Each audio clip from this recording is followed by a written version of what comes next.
Yeah, yeah. But yeah, thanks for being around. Really appreciate you coming through. I'm glad to be here. Yeah. Next, Wire Guitar. Hey, how are you?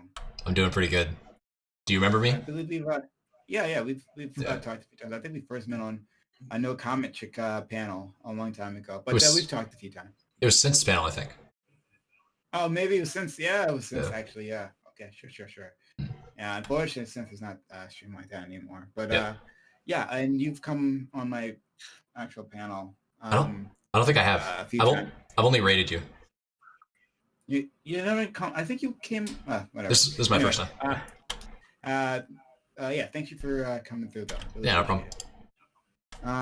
Next, counterpoints. With that. Hope that wasn't too weird. Beard going on, dude. I love it. Yeah, I keep asking the wife when I'm supposed to shave, and she says no, keep it. And she's like, I was like, what? Like, she's going for the Santa Claus look. I don't know why, but apparently it's a thing. So yeah. Well, you look. Yeah, I think she's got good taste. You look really good with that. Thanks. Much appreciated. No, very, very happy to be here. Anytime that I get to talk or debate politics on a day or a night, it's a great day and a great night. So thank you for having me again. All right, yeah, thank you. Okay, moving on. Mix Vivian, thanks for coming through once again. I'll always have to see you, friend. No worries, Prime. Always a pleasure. Yeah. Yeah. I always feel like there's more to say with you. Like you're hiding so much, right? Like I feel like you're like a book I've only ever cracked like the cover, you know? Nah. I've always got more to say. I've been trying to fucking rein it in actually, because I realized that in some of these conversations, What an interesting way. Large meandering. What a very interesting way to say that. You're a book that I have yet to crack the cover of. I should say that to somebody. Concise, probably. We'll see. I'll have to get proof of that. So next, last username coming through. Once again, I haven't seen last username in 3 weeks, but we're always happy to have LU. LU, yes, your hair is it's a new thing is happening with it. So maybe did you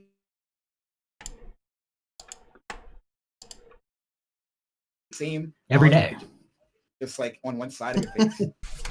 I was trying to get it to do something, and it got it to do this, so it's doing this. I don't know. I got fed up eventually, and just this will do. Always happy to have you around. Last username. It's always fun talking to you. Always good to be here, except when it's not, but it is usually. All right. Well, let's see what kind of type of day it is today. Next, last but certainly not least, right? If you're wondering what that fiendish creature on the side of your screen is, it is the representation of the soul of the man known as Doobie. Doobie, thanks for coming around once again. Thanks for having me. Hey. Yeah. How you doing today? Good. Just wrapped up a very busy work day and ready to dive into these topics. Okay, great, fantastic. All right. Yeah, so can I ask what is Doobie represented by on your screen? What is it supposed to be? It's just like a snot bubble with the Christmas hat on? What is it? Well, it's usually pink, right? But it's Christmas, so I figured I'd go green with the Santa hat. I've got many versions of it. I got like an anime one. I've got a communist one. I've got like a ton of them that just random people on the server make me, and I just use it. So. I gotcha. That's a terrifying homunculus. It fits the man well. Okay. The classic formalities. So we'll, roll on through, and we'll get started with our very first topic of the day. Topic 1. On Saturday, 2 historic black churches were vandalized when pro-Trump demonstrators tore down BLM banners and set them on fire. This has been denounced as an act of hate. But is there any difference between this and the destruction of statues that occurred earlier this year? Is this simply an exercise of free speech like any other? should any actions be taken against these protesters? Okay. Curious where you guys will take this. We'll start with Riverboat Jack. I mean, I think this is a bit different than tearing down like public property, for example, because in some ways public property tends to be, you know, accountable to the public, and I think that a public action of tearing down public statues is something that largely can be construed as like an act of reclamation by the people, whereas going on to private property of like church grounds and defacing churches, I think steps over that line into something that should be prosecutable. You know, that should be these people who did this should be held accountable for this. And also, by the way, like there is an element of protest where, you know, if you did pull down a statue and like you want to stand for your beliefs, you should be like, you know, willing to be prosecuted for that as well. So I think that this is different than the case of the statues being pulled down, but I I think that this is more aggressive than statues being pulled down, and I think it violates some more public or some more private rights than statues being pulled down. But I'm interested to hear what other people have to say because my mind could be swayed on this. Okay, no, nothing. Yeah, I mean, like they're obviously very different things. Like, what you have to look at is like the intent behind it. Like, if I like punching a person is illegal, right? But if I go and punch someone because they're a Nazi and they're like yelling slurs against me, that's very different than punching someone because they wish me a good morning. Like, even though they're both punching a person, like here, both of them are vandalizing property, but vandalizing statues that for you at least represent oppression, like if it's a Confederate statue and evil, that is very different than vandalizing a Black Lives Matter church or whatever they did. So yeah, very different. Obviously both should be prosecuted, like both you break the law, but if we're talking morality, then yeah, vandalizing a church is much worse. Okay. But remember, so in case you didn't read the article, the vandalization, what's called vandalization, was them ripping down banners, BLM banners, and then setting those on fire. As far as I know, they didn't like spray paint the church or anything like that. All they did was take down a symbol, right, and comparing that to the symbol of those historical figures that have been taken down. So I just want to make sure everyone is aware of that. Okay, thank you for that. Next is Tiberius. On general, is there a number of differences? Yes. Simply defending Confederates is it's a destruction of property. These people should be arrested and charged. I'll just roll with that. Okay. Next, Wired. Yeah, there's a lot of ways in which these two situations are totally different. I actually read the article as well, and I saw that in addition to vandalism, protesters were also, one of them I think was charged with assault with a deadly weapon. We could not talk about that, though. I understand if we're just strictly trying to compare the vandalism of the church to the vandalism of monuments, then I'm interested in doing that as well. A lot of ways in which that's different. One of the ways in which it's different is this year we saw Trump signed in an executive order, June 26th, with the purpose to prosecute to the full extent of the law those who did tear down federal statues or vandalize them in any way, with penalties of up to 10 years in prison time. And so I looked up in New York what the statute for penalty of vandalism was, and that was up to 4 years in prison. So obviously in the extent of the law, we seem to care a lot more about federal statutes than we do about private prisons, or sorry, not private prisons, about progressive churches, historically Black churches in New York. And then another way in which it's different is just the ways in which these acts were carried out. This was not just like straight up. This wasn't vandalism in the sense that like you accidentally throw, your softball through your neighbor's window and kind of have to get kicked with a like a 18-year-old vandalism charge. This is like a full on. We're marching down the street in troves with Proud Boy symbolism, fascist symbolism, walking up to a private church, or sorry, well, it was a private church, but also a progressive church, historically black church, with the intent of doing harm, right? With the intent of tearing down banners that are on the church and letting them setting them ablaze. It's a very targeted offense. I guess it's similar to the ways in which the tearing down of federal statues is a targeted offense, but an intent to incite fear and hatred in the minds of those that the targets was against. Whereas in the case of the federal statutes, I don't think anybody's trying to attack anyone in particular, but rather the overall like ideology behind keeping war memorials to dead men that have been have been dead for hundreds of years, that represented probably the very same racist things that these individuals are chanting for. So those are the ways in which I see them being different. Be interested to hear what you guys think. Counterpoints. Yeah, no, can you hear me okay? Yeah. Mm-hmm. Yeah, so the thing that I want to see out of this conversation is hopefully like well, maybe not this conversation, but the country over the next like few years is a kind of return to norms where taking other people's shit and setting it on fire or ripping things down is kind of bad. But I would also like to see some leadership on behalf of the people inside the United States, where we recognize, hey, maybe the Confederacy or Confederate monuments that were put up during the Reconstruction era or were put up during the period of Reclamation, maybe these need to come down and they need to be put in a museum, because basically if we're trying to preserve history, we shouldn't be trying to preserve history as in revering the Confederacy. We should be trying to preserve history as in, hey, there's this whole fucked up history that we haven't talked about inside the United States. And let's go ahead and have an actual conversation about what it means and when these things were put up, because that's what Trump and a lot of the MAGA people kind of fell behind, was this, oh, we're just honoring history. And Robert E. Lee is a hero to many people in the South and all that kind of bullshit,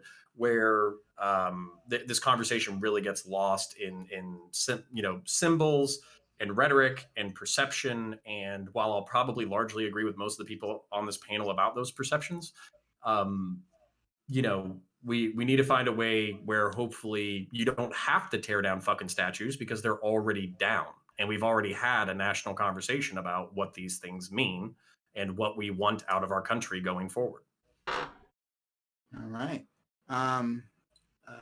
Mixed Love. Sure, yeah. So yeah, I think it's important to place it in context, as somebody else already said. This wasn't simply an act of like tearing down banners in front of a church.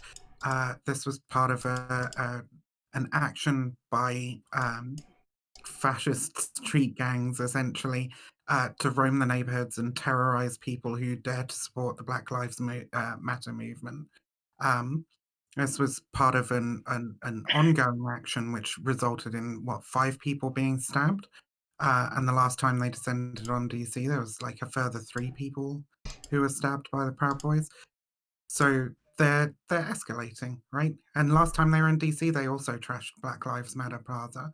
It's pretty clear that they're very vehemently opposed to the Black Lives Matter movement. Some of them probably because there is a significant fucking neo-Nazi wing within the Proud Boys, and some of them because they just equate Black Lives Matter to Antifa and to leftists in general. But either way, the intent is the same. The intent is to, stoke fear, hatred, and terror in their political opponents. And I mean, it's not the same as tearing down a statue. Tearing down a statue to eliminate a monument to hate, as opposed to engaging in a campaign of violence and destruction of anything that would indicate support for a progressive movement, civil rights of Black people. These are 2 very, very different situations. And I think that you're seeing in America right now a genuine rising threat of these groups.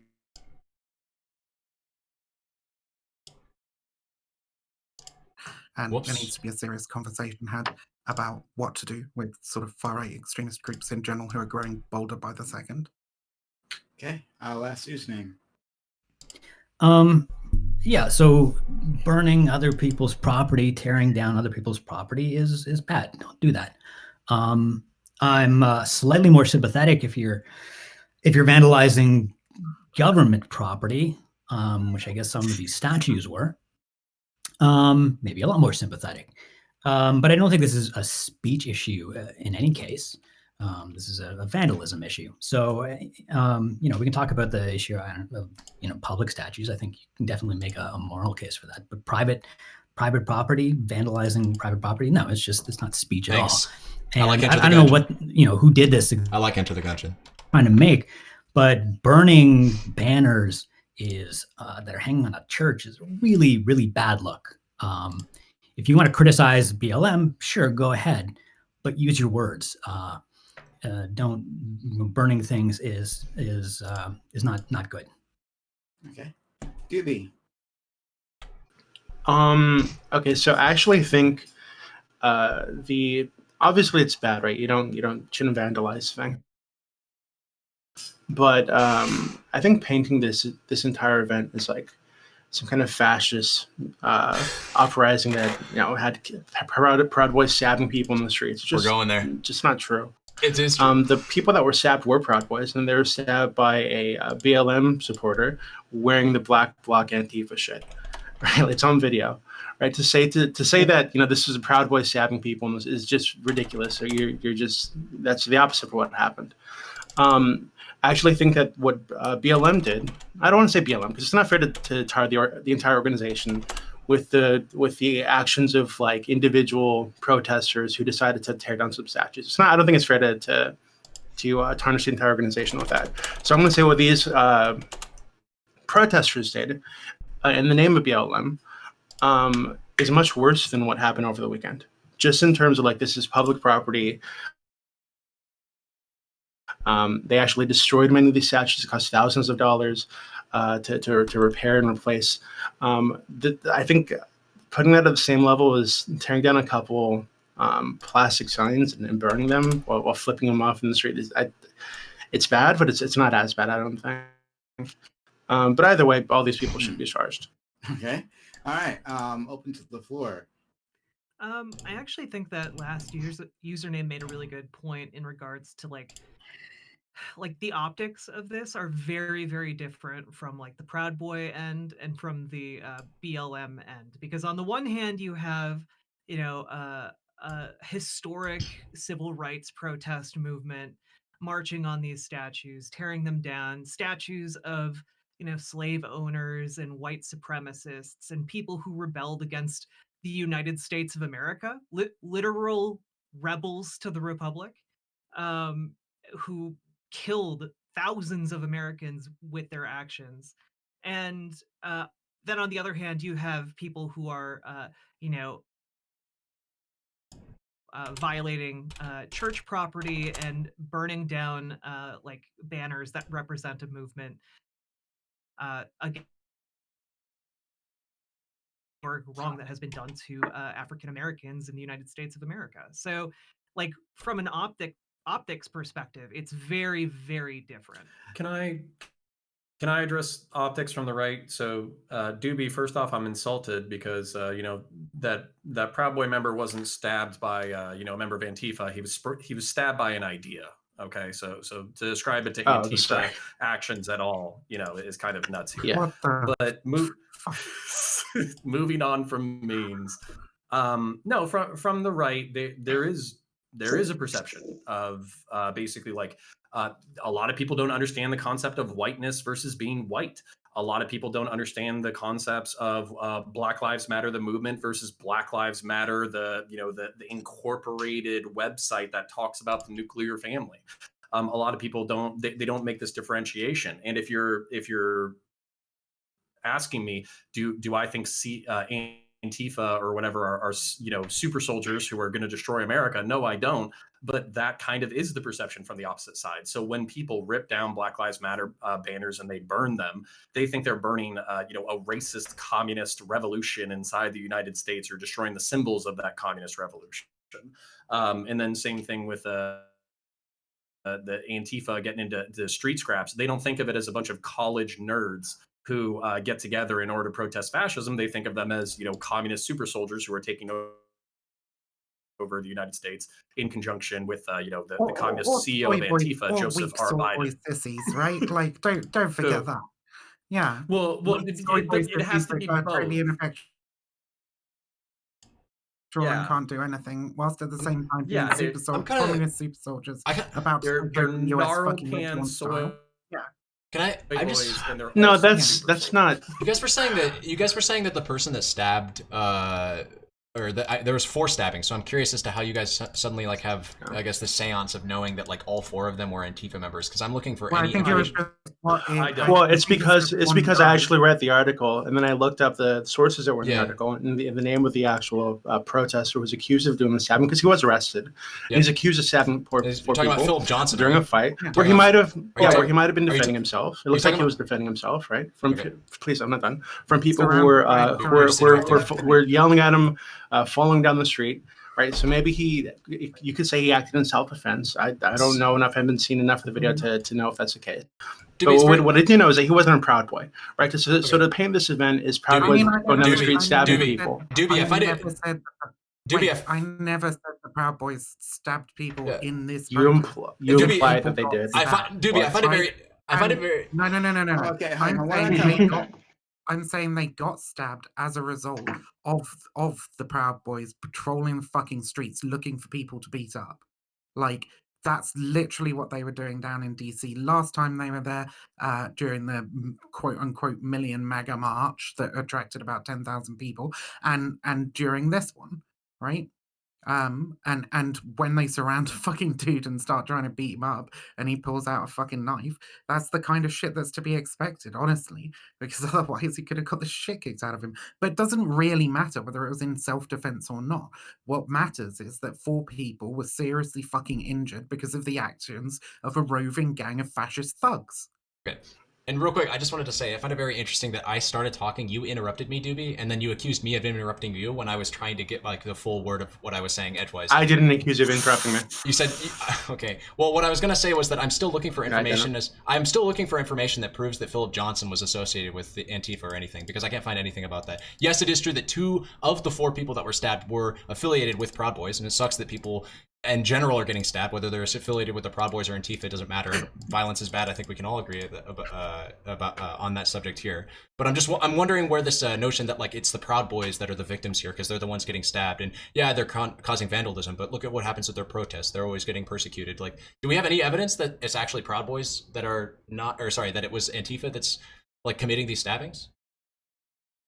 Antifa, we the can't organization. make a logical leap here. Like seriously, like What? this is kind of frustrating because like I'm borderline on your side, but like You're not on my side.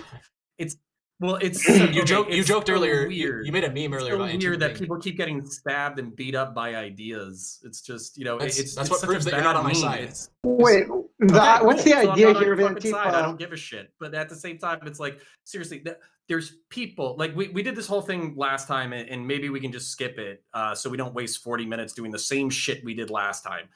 I say that there's some people who have a nebulous array of beliefs, who dress in similar clothing, who show up in an area, but we can't criticize these people because it's a nebulous idea. No, you And can then criticize you the just people. call it an No, you idea can over and over absolutely- again, and I just No, chase you your can, tail. no, you can absolutely criticize those people. But The you're saying he's question- the Antifa. What it question looks is- like to me, based on like the research I've just like did, is that he was walking down the street, which is something anybody can do. You don't Yeah. have to be Antifa to walk down the street. Exactly. And then a group of like 100 Proud Boys surrounded him. Yeah. So I'm looking And then for. they saw he got a knife and they attacked him. Precisely. So like that's not an Antifa person stabbing Proud Boys. That's it. Proud Boys attacking an Antifa, not even an Antifa person, just a normal person who you're guessing is Antifa for some reason, and him defending himself. This is it's perfectly reasonable to ask counterpoints like whether or not this person had any kind of like anti-fascist leanings, whether they I wasn't there. I don't know. I don't know. Yeah, no, I exactly. agree. I just Don't in fucking general know. agree with you that gangs of people armed with sticks and knives and pipe bomb. Oh wait, you don't agree with me on this. So I believe that gangs of people dressing up and going downtown with sticks and knives and fireworks and all that kind of shit to set stuff on fire and beat the fuck out of each other is in general a bad idea. Like that's Yeah. Well- my radical position. And my radical position is that I agree with you, but that we see it from the right in this particular instance, and we haven't seen it at all from the left. That again, you and Doobie have both failed to substantiate the point that you and Doobie have both failed to substantiate the point that Antifa is involved in any of the violence happening here. We have literal video and typographical evidence that it is in fact the Proud Boys that were involved in both of the instances of arson and vandalism that happened here. I'm looking for. Can we macro this? Oh, can we look at other situations? You're asking if we can look at other rallies. Why the fuck would we defer to other rallies? This is what we're talking about. We can talk about other rallies. We can talk about any of the numerous rallies that the Proud Boys have been involved in that have had stabbings, literal deaths. We could talk about Heather Heyer if you want to, or we could talk about micro, which is what the topic of this particular conversation is. We could talk about the FBI. We could talk about the FBI. To arbitrarily pick boundaries for a conversation. This was the topic of the conversation. If you're upset about it, you can just wait until the next one. I'm sorry, but like even if you want to talk macro, why are you presuming I have an emotional reaction about this? Why don't we just talk? I am just talking. I'm just talking about like what the conversation was about. There's no artificial boundary. If you want to talk macro, we can talk about what the FBI identifies as more dangerous, but it's up to you. Sure, let's do that. Let's talk about that. Doobie. I don't think you win there, but okay. So my position, right? I think I don't think it's that far logical leap to make the assumption that if there is a pro-Trump rally with Proud Boys and all these other people, and there are Antifa groups and BLM supporters on the other side, that someone who's part of the counter-protest might be affiliated with BLM or Antifa, right? Especially when this guy is wearing the face mask, all the typical Antifa nonsense. Yeah, wearing a face mask. So don't pretend this isn't like don't pretend the black bloc thing isn't real. Right? Don't do that. No, that's it's dishonest. Doobie, that's dishonest. It's dishonest that you're. It's dishonest. So we know that Antifa affiliated people were at this protest or counter protest. We know that they wear the black bloc shit, which they cover their face. They wear all black, which is exactly what this man was doing.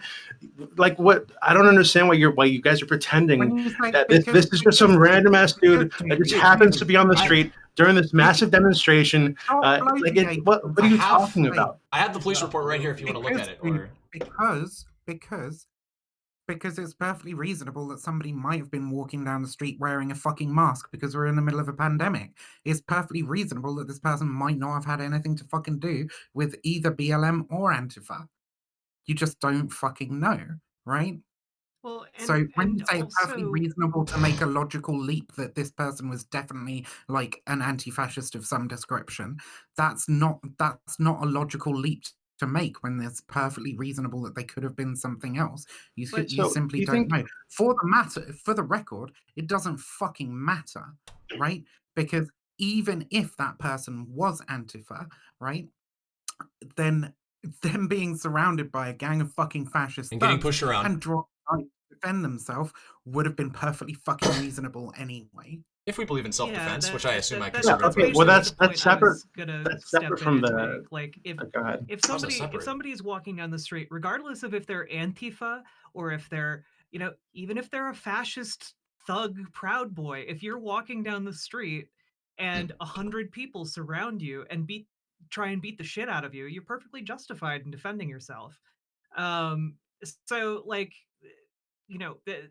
the idea that it's somehow okay for this to happen is not what really I said. weird to me. And but I mean, I'm kind of like, I don't know why we're having this argument. Well, we're having this argument because Doobie tried to denigrate the idea that we ought to be concerned about gangs of fucking fascist thugs descending on cities and engaging in violence and vandalism.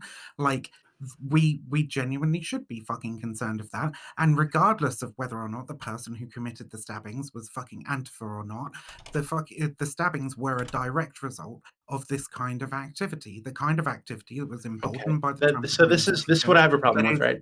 Wait, I'm almost done. That is in fact encouraged by Biden taking office, and these groups are getting bolder and bolder, and we need to have a serious conversation, a serious think about like how the fuck do we deal with this, because it's going to keep happening. All right, it's not going to fucking stop. Okay. Are you still going? Okay. Can I please? Before you go into this, because I know it's going to be a while before I get to talk again. Sorry. Like I need to point out that people do live around these areas. Like this is a place where people live and go to work, and people need to pass through some of these areas to get where they need to go. And on top of that, it while I do think it might be reasonable to say like, oh, this person was dressed in black bloc, and so they are an Antifa protester, counter protester. Um, I think that it takes a little bit more than like, oh, this person was wearing black, and so that means that they are affiliated with this group. Whereas opposed to like talking about the Proud Boys, where they're literally wearing like shirts with the insignia of the group on it. So I just think that there is a bit more of like burden of proof that needs to be done to affiliate someone with Antifa rather than the Proud Boys in this case. Yeah, because let's not forget what happens when somebody is like. Okay, can I go, please?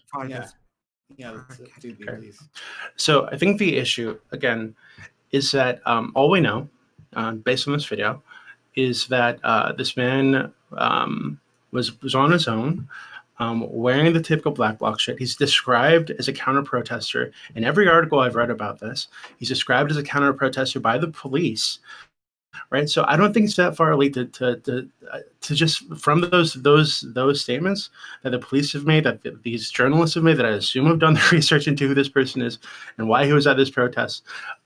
If they say he's a counter protester, and we have on video saying that he's had some kind of conflict with these Proud Boys, whether or not he was justified in defending himself, and based on the video, I agree he might have been justified in defending himself. It looks like that woman grabbed his face mask and was trying to pull it off for no reason. Right, so he might have been totally justified in defending himself with a knife. That's totally okay. I'm also not okay with gangs of people just roving the street and beating people up. Right, that's not something I agree with. But the reason we're having this little argument is because Vivian at the start dishonestly implied, I think, that the Proud Boys were there stabbing people. Now, if you're going to say that people were stabbed holy shit, this guy's cringe due to as the fuck. actions of the Proud Boys, and because of their having these demonstrations, that's kind of like, I think that's a really bad road for you to go down, given what has happened across the country at BLM protests, BLM rallies, that at like anti-fascist rallies all over the country, where people have been stabbed, shot, buildings have been destroyed. And I don't think you want these organizations to be saddled with the responsibility of what these stupid people do that happen to show up at the rallies. Right? I don't think it's the position. Yes. Please, I don't think it's the position of the Proud Boys as an organization that they should march down the street and beat up random citizens. Actually, it fucking is. Actually, it is. No, it's not. Because part of your No, it's not. part of your fucking initiation is to get in a fucking fight, to get in a street brawl. The Proud Boys, not with a random citizen. The Proud Boys as an organization, like, are set up specifically to do violence unto other people, right? Which people? to Antifa, to communists. Oh, okay. So the reason this is the way that you guys are framing the Proud Boys even is, I think, dishonest, or maybe you just don't understand what the movement actually does. Right, it was a little group is actually around for, what the purpose is. They came into being after we had groups of Antifa people affiliated themselves as Antifa, going all over the country to Trump rallies. This guy's gonna sit here and give us the fucking history. This guy is so cringe. Of just random citizens who are showing up to rallies, right? I think they got the worst of it was Milo Yiannopoulos' planned lecture at Berkeley, when you had hundreds of these people beating people who were standing in line, beating people with sticks. No, he's an Antifa member because he's off screen, right? Guardrails at them, if we can't see his face, he's got to be a part of Antifa. I think a couple months later, you had all these conservative and libertarian groups show up, to fight specifically Antifa. Please, no, listen. To fight specifically Antifa members who they felt were violently suppressing free speech. Right, so that's why this group exists. Not to attack random citizens on the street, not to attack random Biden supporters. Why specifically counter violent Antifa affiliated communists who go out and beat people up for expressing themselves. That's why they exist. Okay, so hold on. It's a little more than that. To the fucking problem, misrepresentation of like some of the events that went on at Berkeley. It's beyond fucking dishonest, because the violence was coming from absolutely from both sides there, and that there was That's not true. I mean, I mean, it literally is. You can fucking watch the videos. There were multiple fucking white nationalists. Your fucking Pal Fuentes was fucking down there, Just right? read the police Like, reports too. Down there where? Down Yeah. there where? At Berkeley during Milo? No, nobody was there. Yeah, there Milo were Yiannopoulos there was were a gonna have couple of lecture rallies at Berkeley, by the way. Like I Yeah, there are three of so, them. okay, so It's there's called, like literally called the Battle of there's Berkeley. like a moral prescription here where like I would be on the fucking side of the people who would basically be saying, hey, this is all fucking bad shit and we shouldn't be doing it.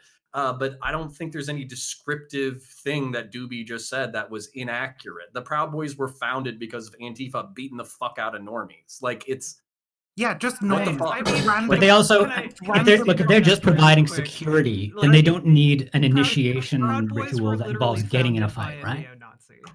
Like Which one? Gavin McGinnis. Gavin is not a McGinnis. neo-Nazi. Gavin He's McGinnis not a is neo-Nazi. He's not a is neo-Nazi. a That's neo-Nazi. ridiculous. Yeah, I know No, you've- he's I know not. you've That's had fucking him- ridiculous.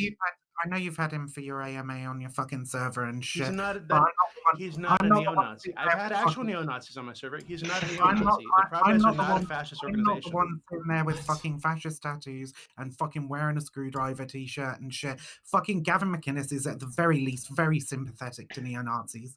All right? So don't give me that fucking horse shit. He spouts the same kind of fascist fall of You can Western repeat it civilization. angrily. It doesn't make him more Generous true. He's not a rhetoric. Nazi. I can't I believe mean, he does this- if he's not a neo-Nazi, then people can can be I- forgiven for lumping him in with Very neo-Nazis. sympathetic to. Well, When then he people can be wears, like, forgiven for neo-Nazi mischaracterizing anyone, memorabilia, right? Like, he, no, like, you can't wears be forgiven forgiven neo-Nazi for that. That's band not a good thing to do. members, etc., etc. Can I help the lefties rhetorically here a little bit? Sure. Sure. Okay. I mean, you can feel free. I mean, I would call Gavin McInnes a fascist with who is very sympathetic to neo-Nazis. I mean, think that's can I a just give a quote from reasonable Gavin description McInnes? of him. I think if you think I've that got there's some ton sort of- of like rhetorically better way to describe him, I would say that you're probably going to be like hedging and trying to, water down what Okay, This is a how quote bad from he him. actually Nothing fucking hasn't is. talked for a while, so go know nothing. Then we'll go to counterpoints. Yeah, I just want to give a quote to the idea that he's like not associated with Nazis and isn't. He's quote, I've got a ton of Nazi friends. David Duke and all the Nazis totally think I rock. no offense, I Nazis. mean, like I he's don't saying want he to has hurt your Nazi feelings. friends and the Nazis love him. Okay. So Gavin McInnes voluntarily associating with American Renaissance and Jared Taylor is fucking gross, and it's basically like incorrigible. So I don't understand why you would do that. So this is kind of the let me break down this dichotomy real quick, okay? When you accuse somebody of being a Nazi, they're going to say, I'm not a Nazi because I'm not a German fascist who was around in the 1930s or 1940s. It's a rhetorical shell game. Yeah, I don't give a shit. Whereas if you accuse somebody of being a fascist, they might actually concede it because fascism is ethno-corporatism and political corporatism and authoritarianism. It's like a very specific definition. So so there will be American fascists who will say, I'm not a neo-Nazi. And what they really mean is, I'm not a Nazi. I'm a fascist, but I'm not a Nazi. And then here's the problem specifically with the Proud Boys. Nick, I'm trying to give you ammunition. Let me give you ammunition. Jesus I don't Christ. need your fucking ammunition. whoa, You're So whoa, telling me fuck to off say then, what and we I'll want. tell you something interesting, Mix. Christ. Okay. Go on. So Please, Tell me Viv, something I Viv, don't know. no, Viv, stop, please. I'll have to mute you. Like I want him to be able to finish. Please go ahead. Counterpoints. Okay. So the interesting thing about the Proud Boys specifically, if you notice that their uniform is yellow and black. Yellow and black is typically associated with anarcho-capitalism. It's typically associated with libertarianism. And there's a shitload of people who are members of or who subscribe to libertarianism, who identify with the Proud Boys or whatever, because they want the opportunity to kick the shit out of fucking communists. That's really what they want. But the problem is that it doesn't make sense if you're a libertarian and you support Trump, because Trump isn't a libertarian. He's probably a fucking fascist. And then it's the same thing. Like you support, Gavin McInnes, or you associate with American Renaissance, or you associate. This guy's attempt to give us ammunition was to equate the Proud Boys to libertarians and say that Trump is the problem. What the fuck? Tell you that they're fucking libertarian while they're running around like going elbow to elbow with fascists and then beating the fuck out of leftist protesters. So that's my interesting factoid. Take it away. I mean, like it's I agree with you on a lot of those points. The main issue is that like a lot of people play, especially neo-Nazis, they play like the definitions game. They're like, "Oh, I'm not a neo-Nazi. I'm a paleo-conservative." Or like you can talk with someone who is actually a neo-Nazi, but they'll initially describe their political position to you as a moderate conservative. And like there are a lot of these people out there. So I have no doubt that Gavin McInnes doesn't describe himself as a neo-Nazi. But given the things that he does, it's pretty apparent that he is either a neo-Nazi or he's very, very okay with being associated with neo-Nazis, which He's I he's don't at think least a so. fellow traveler. See, the problem is He's a if you're fellow willing to just traveler. go, Guys, I don't Go even ahead, know At that why point- we're getting into like the conversation about whether Gavin McInnes is a Nazi or not. the problem is if you're willing to just Like, to say, I don't care what you say, I'm going to decide what you believe and what your position is no, based no, on no, you know, no, what no, have you- no. That's Ooh. not on some what's colors happening. that you wore or something like that. That is That not is what what's it is, happening. pretty much. It's somebody stating their fucking positions and Yeah, well, going, the hey, those positions are what constitute fascism, and them going, oh no, no, no, right? Like, Okay, which sorry. position does yeah, Gavin have that's that not- would make him adjacent to Nazis? holy shit. He says he likes Nazis. He has Nazi friends. He has a video titled 10 Reasons I Hate What? Jews. He equates Um, Muslims You to watch it? Hold on. dogs. Okay, Like- you're reading off the rational wiki thing. Have you watched any of those videos for context, or did you see the context when he made that comment about David Duke liking him and shit? It was literally a fucking ironic, right? He was making a joke. oh, It's in the that's, fucking video. Right? Nice. He has other that's videos. literally the where he- strategy where of he- 4chan to no, make no, everyone I- a joke. this guy doesn't He has know. other Ironic. videos and other segments where he totally shits on white nationalists and neo-Nazis. He's done that dozens of times. Right, so to call him a neo-Nazi because he made a joke about David Duke liking him is fucking ridiculous. I was I giving a wouldn't list call of him a reasons. neo-Nazi, That wasn't my but first thing. It's referred the to vast neo-Nazis sum of as his. fascist. Doobie, can we admit that he's written an article in American Renaissance specifically about race realism? When? I'll fucking pull it up. Look, Doobie's like far gone. I just have two very important questions I need answered. First of all, what is the meaningful distinction between labeling Gavin McInnes a fascist outright and just like a crypto fascist? Like at this point, does it even matter? We all, I think most, if not everybody here, except for Doobie, thinks that he's at least either a crypto fascist or just straight up a fascist. Right? I'm in the latter camp. And then the second question I don't think he's a crypto fascist. What do you think he's not a fascist then either? Are you in the Doobie camp then? What do you mean by like a secret fascist? Someone who thinks to themselves they're a fascist. I guess that is the rudimentary definition, I suppose, if you want to put it of What crypto do you guys fascist. even mean by fascist? You mean just like a nationalist? No, like What an do you mean by fascist? ultra national ethno nationalist, ultra. What is it? like Wow. fascist in the Umberto. Like Eco sense. I mean, like in the American academic sense, yeah. Okay, Far so- right okay. authoritarian ultranationalism. Okay, what has Gavin McInnes said that leads you to believe? No, he's an let's not ethno- play the shell game. We're Let's still. move on. I was gonna say we're still doing It's this. not even a Like, shell game. Like this is a problem, right? You guys, I think No, Riverboat Jack no, is correct. See, the problem is Please, Nazis tend to play word games, right? in defense of a Oh violent. my One God, second, I'm- please. I'm not lying. I've asked you specific questions and haven't been able to answer them. I'm not lying. well, I think Riverboat Jack is correct. the other question. Actual Nazis. Okay. Oh my The, God. the other No, question. sorry. Here's what's happening. Nah, This is happening. I'm muting people. Okay, I'm muting people. I will unmute you when one person's done talking. Okay, so finish your point, Doobie. But we might try to move on to because I'm not sure how far we can get trying to find Gavin McInnes. Like I don't know how people will all be. So go ahead, finish your point, and then we'll move on from there. Me? Okay, so I was semi-agreeing with Riverboat Jack, right? Nazis, actual Nazis, and ethno-Nats do play word games, right? Though they say, "Oh, I'm not a Nazi. I'm a nationalist with socialist tendencies." Oh, I'm not an ethno-Nat. No, I just really care about freedom of association.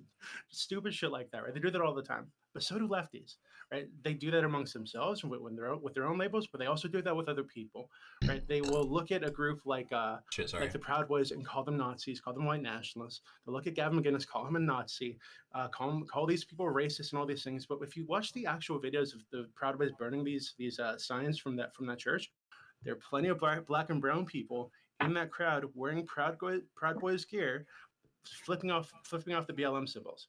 Right, so there could be that there are other reasons, right? They associate with this group, right? It could be that maybe this group isn't a white nationalist group if they have all these black and brown members. I think they're actually led by a Hispanic guy or like a Cuban guy who looks very brown, right? So to say that they're white nationalists and that they're Nazis and all these things, it's just fucking dishonest, right? I think you need to be very clear when you say these things what those words actually fucking mean. So I think his argument is that Enrique. I think you're trying to say Enrique Tarrio can't be a fascist. Yeah. That like that's not what I'm saying. I'm saying he's not a. Didn't they kick him out and then the new leader said, "We're sorry for having that"? No. He didn't leave. No, that was bullshit. New leader? No, hold on. That was bullshit. That was taken from a joke in the Telegram. Right, I'm actually in the Telegram because I used that to communicate with Gavin when I got the AMA set up. Jesus. I checked the Telegram. It was one post. It was one post as a joke, and every other post after that is the rest of the Proud Boys in that group shitting on that joke and making fun of it. That joke was taken by a news organization and posted as actual news. There's some kind of battle within the Proud Boys. It's just total bullshit. Yeah. I'm confused as to why. Okay.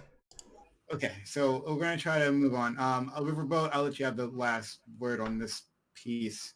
Whatever this was. Yeah, whatever that was. So just to respond real quick to a couple things. Last username brought up a really good point about there's no way we can know the contents of somebody else's heart. I agree with that, which is what really why in order to discern someone's actual political intentions, the only valid way you can come to those is by observing what they have said and what they have actually done. And this is why you can say Donald Trump is a fascist, because he has wanted to do very fascist things. He's just been unable to do them, and lack of power does not make someone not a fascist. And on top of that, when we're talking about the Proud Boys and why are there black and brown people in the Proud Boys, and largely it's because there is this idea of they're like the Southern Poverty Law Center, the group that compiles information on hate groups, has a large dossier on the Proud Boys, and it's because they describe themselves as Western chauvinists or that is a more accurate term for them rather than white nationalists. There are white nationalists in the Proud Boys, but there are also a lot of people who are taken in by the supremacy of Western civilization, Western civilization being the guiding light for a civilized world. And these people can come from all kinds of backgrounds that are not white or ethnographically white. And so it has a wider appeal in that sense. And because they hide behind the memeology of it, right? They can kind of pass off a lot of the white nationalism as jokes or anti-Semitism as just jokes. And this is largely why they've been able to succeed as an organization and perpetuate itself. Anyway, that's my piece. Yeah. Okay. So and last thing on that, and I want to try to go back to the original topic just for a moment, anyway, see what happens there, because we have strayed a long way from that. But yeah, you don't just because they have a few black and brown people, who I wouldn't happen to know any of those types, but yeah, just because the Proud Boys have a few black and brown people. Does mean they can't be fucking pro-white nationalists, right? And everything, right? And pretty much everything, but their actual membership, you could just look at their actions, look at their words, right? And the rhetoric, I think they've very much established themselves as the fucking hate group. I'll say it. They're a fucking hate group, right? So I can't let that pass. They're a fucking hate group, and I won't have any other talk of that. Fucking hate group. Fuck them, and fuck the people who joined them. Anyway, moving on. Back to the vandalization, right? Doobie is rolling in his grave right now, dude. He just died, and he's rolling in his grave. He left the Discord call. He's triggered. I'm just kidding. He didn't leave. Vandalization. So a lot of you were hanging your hats on this whole private property thing. It's oh, they went on private property, and that's different from on public property taking down another symbol. I don't hang my hat. I don't care about this public-private divide that everyone else seems to. But like, I want to get to the heart of the matter, right? The heart of the matter is there was a symbol, right? There was a symbol that they didn't like. These was it the Proud Boys or was it whoever MAGA supporters, whoever they are. They saw a symbol, they didn't like it, and so they took it down and they destroyed it, right? How is that different from BLM or whoever it was who this summer have been all tearing down statues? Symbol they didn't like, took it down as an act of speech. Many of us were defending the entire time, right? As this was going on as an act of speech, right? Now I'm being told that this is different. Is it just because it's on private property? Is that it? Go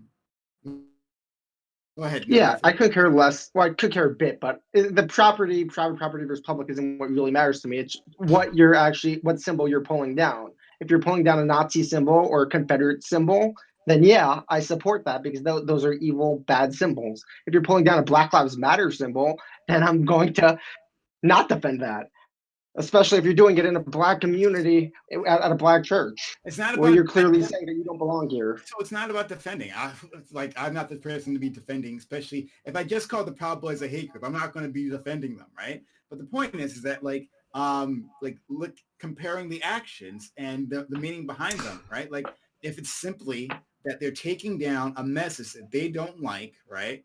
Versus what was done during the summer while the statue is being taken down, right? Like pulled down. Then what is the essential difference here? I feel like I kind of answer that. Like, let's say, to make the example very clear, let's say it was a Martin Luther King Jr. statue, okay? If they were pulling that down during the summer, that's the same statue, the same public property statue. I would not defend that because you're tearing that down to show your hatred for Black people. Versus when you tear down a Confederate statue, you're doing it to show like your solidarity with Black people. If I understand you know nothing, you seem to be defending basically like it doesn't matter who owns the statue or what it is. All you care about is like the symbolism behind the action, and if it's symbolizing some idea you agree with, then it's okay. Well, that you belong in jail or whatever. You broke the law. You should get whatever comes to you. I'm just saying that I would support that action, morality-wise. Okay, but so you would support? You want them in jail? Protest? Yeah. So would you support the BLM protesters who tore down like statues of, slave owners? Would you support them going to jail? Yeah. I mean, if that's what the law is, I'm saying I think we need laws to defend public and private property. I appreciate your consistency. But you want to break those laws. We'll go to counter them. Go to Wyatt. Go ahead, counter. Well, yeah, some laws are. No, nothing. I appreciate your intellectual consistency because, like, that's kind of the thing for me. It's like I would hope that we would have leaders who would basically preempt our need to, rip down racist statues. But I kind of have like two questions that I just want to pose to the group. Or one statement and then one question. So BLM, you have to understand how it's being pitched to the far right or being pitched to the right in general. BLM is being pitched as a racist movement. They are taking the BLM website and basically citing like the destruction of the nuclear family and, all this like pro-communist, Marxism stuff. So I'm not saying that like those people could have been individually shitty and just not like Black people and knew that was a Black church and just decided to make an asshole move. But there's also some people who are going to support that because they literally think that BLM is like an anti-white movement. And this is actually the question that I want to ask because I think it flows into it really well. So what statues are we going to leave up? So it seems like most people in this room are relatively okay with taking down Confederate statues, taking down anything that is 100% pro-slavery or people who fought on behalf of slavery. But then my question is, what do we do about controversial figures like Benjamin Franklin, who was anti-immigration? What do we do about Thomas Jefferson, who was a slave owner and spoke out against slavery, but also owned slaves and had like a slave mistress, and which you could just call rape at some point. So what do we do with these figures that seem to be integral to the American colonial story from like a European perspective? Who gets to stay up? Who gets to stay down? And how do you communicate that message and why? I think those are important questions. I actually agree with you. I think that's an important question. Yeah, no, you're fine. I actually do think that's an important question. The inevitable question of like what will happen to statues that, say, 100 years into the future suddenly become controversial or are seen more controversially, or at least are we're more critical of as new information comes up, or as information that we knew about becomes more dubious as time goes on, is a very important one. I personally am against all statues, but I recognize that might not be the feel for the entire room, so I'm just going to state my position right there. That's where I remain intellectually consistent. I don't think we should ever erect a statue for a person. Their ideas should be immortalized, sure, in textbooks, what have you. I don't see the purpose of a statue personally. However, I just want to say, just to go back to I'm down with that. Yeah, just to go back to no public statues anyway. Yeah, I agree. In museums. Okay. The statue thing is irrelevant. Finish your point, Guitar. I just wanted to say, back to Prime's original point, I just wanted to say that like the difference between these two acts of vandalism in DC, which in this case I think amounted to charges of, at least the specific acts of vandalism, which were like 2 signs that got torn off and burned, probably amounts to no more than like a few months in jail. Whereas again, under Trump's executive order, vandalism of these statues that we're talking about, just as we've seen it happen this last year, could be charged with prison sentences of up to 10 years. So evidently the law is pretty clear about what the difference is on this particular issue. I personally think that if you vandalize one of these public statues, that it should probably be left to the states, probably far less than 10 years. But evidently Trump thinks otherwise. I'm curious to see, like, if you're, say, for instance, maybe a right-wing libertarian or a Doobie-esque figure in chat, I want you to kind of wrestle with the fact that like these acts of violence that were carried out, and they were very much acts of violence and terror, carried out in this historically black church, at least insofar as the vandalist acts themselves, will probably not be impugnable for any longer than a few months in jail time. However, tearing down or even just vandalizing a Lincoln Memorial, for instance, can be punishable by up to 10 years. So I wonder if there's any cognitive dissonance there of anybody that thinks that, oh my God, Lincoln Memorials don't ever touch them, 10 years in prison, like instantly, but attacking a relevant historically black church that has sermons every Sunday is, oh, that's fine, just slap them on the wrist, a few months in jail is fine. Doobie, if you want to hit it, that's cool, but I also have a response. I just real quick, I wanted to interject to actually get to Prime's like restating of the topic real quick, and just that fundamentally there is little difference between the actual acts themselves in both these cases. In like the statues got destroyed, the signs got destroyed, they like were done because a political side did not like what those things represented, and we can read all into that, but I just generally think that much like No Nothing said, like in both cases parties should be willing to get like prosecuted for this and like face the law, because that's what the law is for. But on that note, like it does matter, like the context of both these actions, and like the wider context happens to be in this case that like, yeah, these people from represented in these statues represented like people who killed a whole lot of Americans, who killed in the name of subjugating like tens of millions of people in this country. And I think that there is fundamentally a really big difference contextually to the two acts. So when it comes down to it, if we simplify all the terms, they're very, very similar, but the contexts are very different. So I'll go to Doobie, then I'll see if Tiberius has anything to say. Doobie. So I actually don't think people should see prison time for I mean, you can say vandalizing the church, but really they pull down a couple of signs and burn them, right? It's not like they did damage to the church itself. I'd be okay with a fine, maybe community service, but like prison time seems a little intense. I'd say the same about people vandalizing like public statues, right? So long as they're not damaging the statues, if they put up some signs, maybe spray painted a bit, a fine and some community service seems fine to me. Now, I actually agree, just kind of harp on what Wire Guitar said. I think that the issue with putting up statues to people is that we have like a cultural morality shift, right? Our understanding of what's okay shifts over time. So in 50 years, things we think are great today, that we're celebrating people today doing, might be just like totally taboo, right? And you end up having to pull down more statues. So yeah, I generally agree with that point. I don't think it makes a lot of sense to punish these people too intensely. Wow. So if they didn't do actually like permanent damage to the building or to the statues themselves. And I think that like if we look at what BLM did, right, from that perspective, Oh, and again, God. I feel A point of agreement, and then he goes straight back to BLM. it was protesters who maybe supported the movement, right? But it wasn't the organization itself saying, "Hey, go out and pull down statues."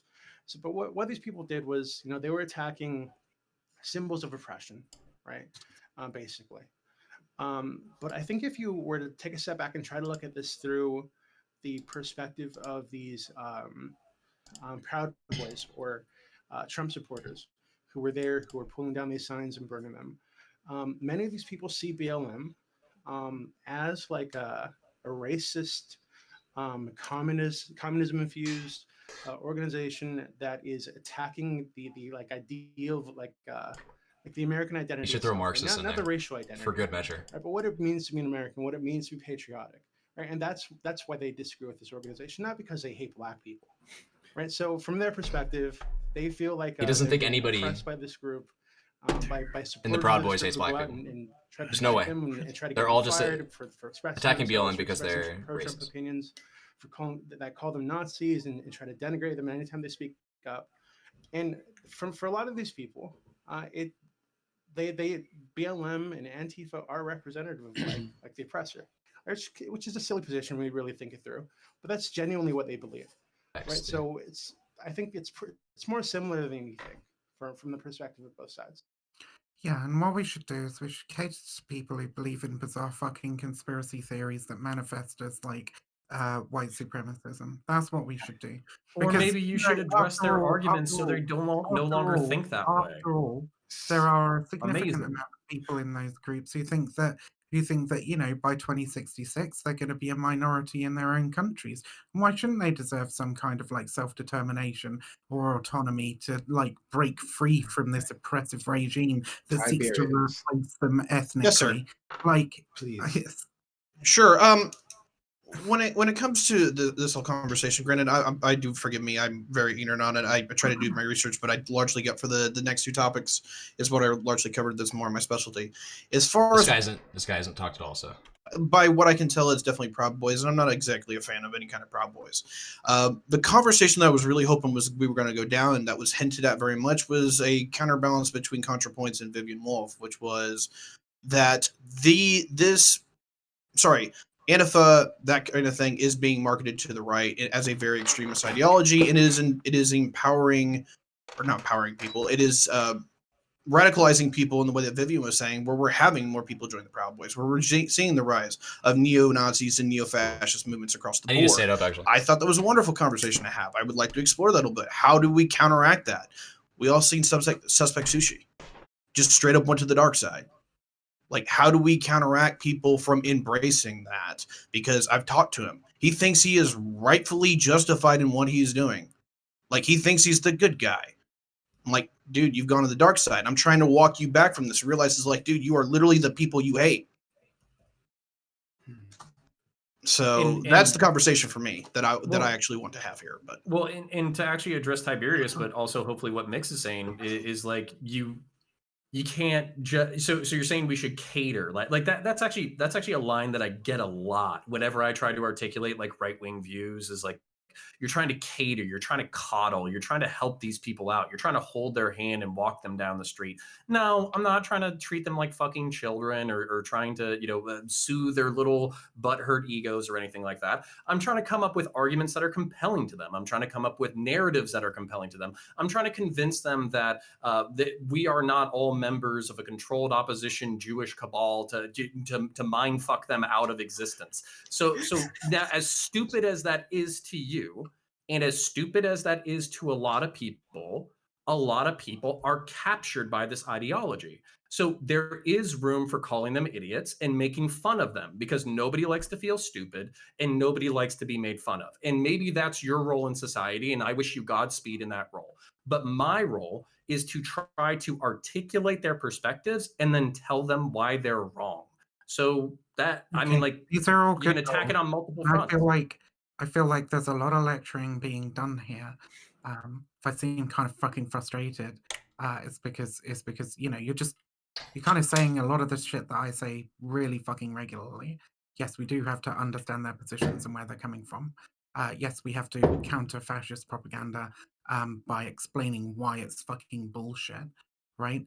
But like the question was as to the morality or like what should be done with the people who engage in activities on behalf of those violent ideologies. And at that point, it doesn't really matter too much like why they believe that like Antifa and BLM are like some dangerous fucking communist organization that's going to destroy the United States, right? What matters is that they engaged in an act of violence against a local church community, a black-run church.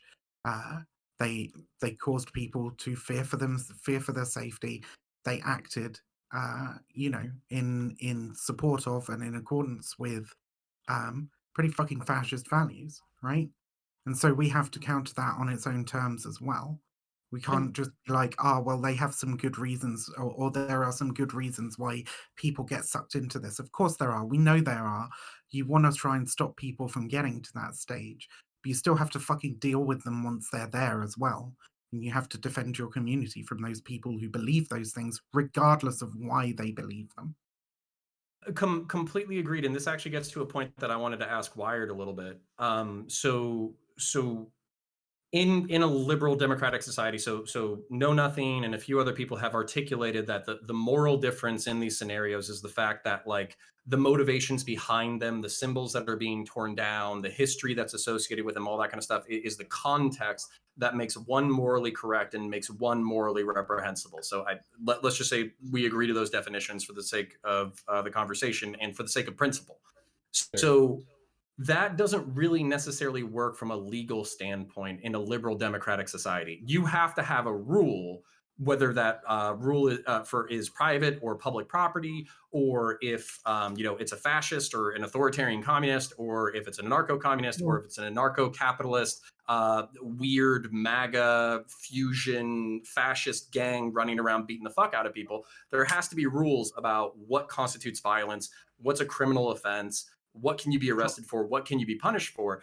And you pointed out like the disparity in the rules, but what I was actually kind of finding interesting, you were looking for consistency from the right of like what violations are we looking for and what are we unwilling to accept. But I would kind of posit to you that we're not getting consistent definitions even in this conversation about violence, for instance. Like, so for instance, I think Mix would probably disagree with you that property damage specifically constitutes violence.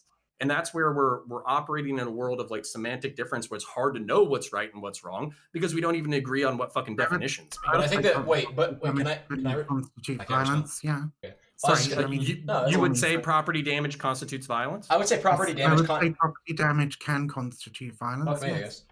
Wired.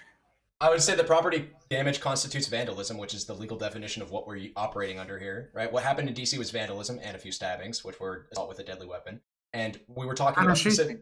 Yeah. Sorry, Karen. No, you're good. I was just going to say, though, that like that was the conversation that I was having, was that in one context, vandalism against a federal statue can be punishable by up to 10 years in prison. And in this context, the type of vandalism that occurred in DC probably approximates to the damages like no more than $180. So those guys can sit in prison, maybe actually probably jail for 3 months and then get out scot-free. I just think there's a huge double standard in the law right there. And that was what I was trying to define. I think it's pretty clearly labeled out in the law what Trump's executive order means for federal statues versus misdemeanor statutes in DC. I don't think there's any ambiguity there whatsoever. Moving forward to a more perfect world, like I guess what you were trying to talk about, like a idealized liberal society. Well, like I said, I in my ideal world wouldn't have statues erected towards really anybody. This kind of information is totally fine in a museum, totally fine in our textbooks. I'm totally fine with that. But in terms of erecting a statue to a certain historical figure, fuck it, even MLK Jr., my biggest inspiration, I still wouldn't have a statue dedicated to him. I just see no purpose for that. So I this is a point I've been trying to get out for a little while now, is just that like a lot of people seem to be saying that it's the law, so if they commit vandalism they should expect to like suffer the punishments or whatever. But this is why we have judicial discretion. Like, we don't just have a law saying, it is wrong to do this thing. There's a statue of and a if Russian you do emperor this thing, you get like 10 years in prison or whatever. Should we tear it right? down? And that's what always fucking happens. No, because Well, Harpake, you would say yes, right? Because I've talked to you about this before, Harpake. You also agree that there should be no statues, correct? Crime is either more or less heinous, right?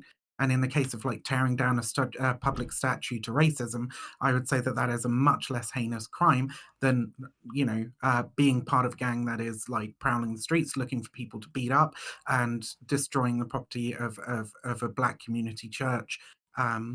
It's an entirely fucking different situation, and I would say that one should be dealt with more harshly than the other. And Well, what's interesting is Sorry, one go ahead. is being dealt more harshly than the other, but it's ironically the one where it's, again, Trump's executive order guarantees that the federal statute vandalism of any capacity is instantly punishable for up to 10 years. Whereas in DC, again, these people will probably serve no more than 3 months jail time. So there is a double standard.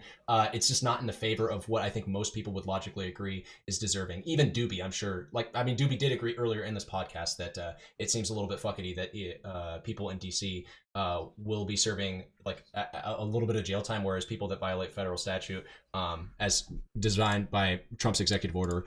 I don't know if I'm being too confusing when I say that. I'm just saying there's an executive order. I can't even remember the number, but I have the page right here of the whitehouse.gov that shows that the full extent of the law in 10 years of prison time is punishable for those that violate, that willfully injure federal property of any kind. So Now, is that like a minimum sentence, or is that like giving judges or it says of up to prosecutors up to 10 years? Right? it says of Get them up with to 10 years. it says of up to. I can link you the whitehouse.gov link right here, but it says which authorizes a Either penalty. way, it's stupid, right? So, I agree with you. It's stupid. But yeah, it says to the full extent of the law, which authorizes a penalty of up to 10 years. So we'll roll on to closing statements for this topic and move on to the next topic. All right. Start with. Can I go You first? wanna start? Go This was ahead. happening a long Yeah, time. because I wouldn't mind asking a couple or mix a question that I hope she'd be willing to address in her closing statements. So basically, one of the things that you were saying that was on the cusp of being very interesting that I would like to hear from you is you were saying that property damage can be violence. So I would actually be really interested to hear like your definition to kind of separate what Twitter lefties or random Antifa people have said. Oh, well, property damage isn't violence. I would like to hear your like definitional difference just so I can understand it. And then just to address the hypocrisy specifically, Wired. So the reason why you haven't heard me like address your point is because I agree with you. And when people say, Trump isn't a fascist, he at the very least has fascist tendencies. So for instance, palingenetic ultra nationalism, basically meaning that there's a story. The past used to be better. We need to get back to it. The reason why we're not back to it is because we've lost our way. That's him protecting the statues of slave owners, is saying you can't attack the symbols of America no matter how nefarious, because it's our story, which I don't agree with. I think historically we need to have our eyes wide open and we need to look at truth as it is. I'm happy to hear that. Okay. And we'll give Viv a little bit to think about that if she wants to answer. Everyone, let's keep it short so that we can move on. I want to respect everyone's time, of course. Ribblet Jack. For those of you who want more information about like the relationship between like the Proud Boys and like white supremacy and just kind of that strange relationship, I'm glad I she's doing recommend this. reading Proud Boys and the White Ethno State. It's a pretty good book. The second respective autonomy with it. And it's I doubt if by he a disliked it, it would professor have stayed who there has for this one. specialized in the history of eugenics and white supremacy. Good read. On top of that, I disagree with the notion that like we shouldn't build statues to people that we find admirable, because even if we find them objectionable in the future at some point, I'm perfectly fine with them being torn down if I'm like an old lady or like after I'm dead. I don't give a shit. I dislike this take. If people want to take it into their hands to tear down these statues in the future because of changed like cultural perceptions, that's totally fine. I'm okay with that. She's tying a lot of weight to the statues. Yeah, you can have other forms of art, just like not statues. I don't know. I fundamentally think that there is something different between rejecting a public notion that we should like as a people have statues in public places that hail like violent rebels to the Republic as heroes when they were fighting specifically for the right to own people as property based on the color of their skin. And I think that that is very different from an organization associated with white supremacy, tearing down and defacing churches. I think that that is one of those is clearly better. It's not the ones done by the white supremacist adjacent group. Thank you. All And right. nothing.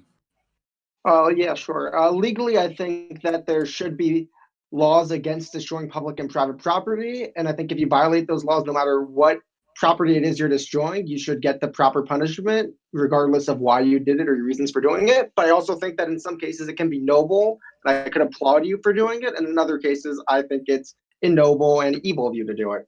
And just like on the Gavin McGinnis Proud Boys thing, like I don't know if like what if he's Doobie's like friends with this guy or whatever, but I just found that very weird how defensive he is of Gavin McGinnis when the guy's like loves associating with Nazis and ironically being a Nazi as a joke.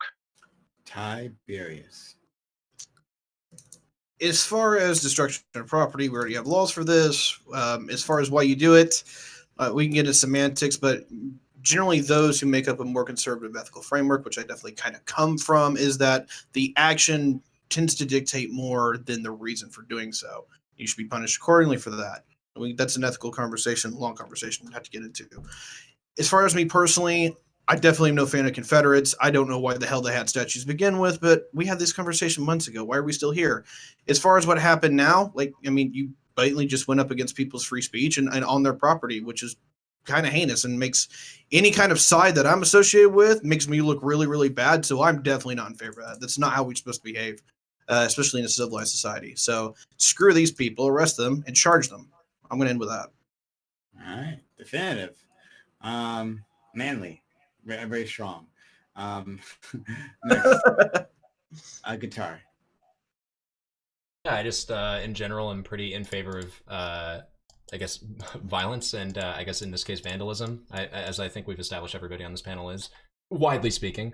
In this specific instance, it seems like a pretty no-brainer to just not side with the Proud Boys, because I think what they did was indefensible. But then in a larger context of just, in general, people vandalizing statues, even if said vandalism is done against war memorials that celebrate slave owners in the past, I think there can certainly be a context in which criticizing these individuals is appropriate. And then just in general, again, restating my my first axiom or my first principle on this topic, I don't think we should ever erect statues to humans. I just think that in general, like if we're going to find symbolic ways to embellish them or to praise them, we can think of more creative ways to do it than to erect a statue, which makes, I think, that any country that a statue of a human exists in, like of a 10 or 15 times life-size statue, like in the Lincoln Memorial's case, it just kind of looks like an authoritarian dictatorship. I don't know. Maybe I'm getting strong North Korean vibes for my trip in DC, but anyways, my opinion. Counterpoint. Oh, actually, I already did that. Doobie. Sure. So, yeah, I just kind of touch on what Nothing said really quickly. I'm not Gavin's friend, right? I think he's a smug hipster asshole. I don't think he's very funny. If I seem defensive when you guys label him a racist, ethno-nationalist, a fascist, and a Nazi, it's because I think words still mean things. And I don't like Nazis or ethno-nats or racists. And I think that when you, that when you do these things, when you throw around those words as We got the loosely lingo as you down do, for ethno. you give the actual racists and Nazis cover because they can say, "Oh, these fucking communists, they just call everybody a Nazi." Now they're going to call me a Nazi, but hey, I'm actually libertarian. Hey, I'm actually, I'm a socialist, right? I think you give these people cover. I think you help them when you do that. So I think if you're going to throw those labels around, you need to be very precise when you do it because, as Jack said earlier, they do play word games. Now regarding like the statues. I think that if no damage is done to the building itself, if no damage is done to the statues themselves, a fine and community service seems fine to me. I don't think jail for these people makes any sense, including the BLM supporters who, just spray painted a statue of some Confederate asshole. And yeah, I think that that's about it. I think. Yeah, those are all the important bits. Okay. Last name. Tiberius left. Yeah. So I try very, very hard when I'm criticizing, arguing with people who I disagree with, especially people who I radically disagree with, to listen to them very carefully and to represent what they're saying accurately. And that means taking what they say at face value. And if I criticize them, I'm criticizing the things they say, and I'm challenging their beliefs. I'm basing it on, okay, you said this, and how does like using what they say rather than avoiding the very, very large temptation to just say, I know what you really think, I know what you really are, blah, blah, blah. If I'm going to do that, I got to have a very good reason for doing that. And I have to take it from the words they say. And the reason I do that is because as soon as you misrepresent someone, they just tune you out completely. They're like, okay, this person is not interested in listening to me. We're not even having a discussion here. And it just any kind of discussion breaks down so easily. And that's all that really matters here. If you want to be able to live with people without violence, you need to be able to communicate with them.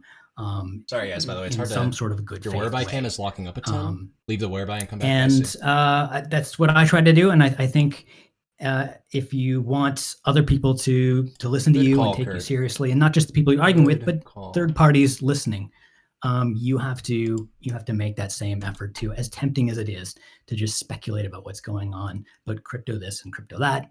It's not a good way to persuade anybody of what of the point you're trying to make.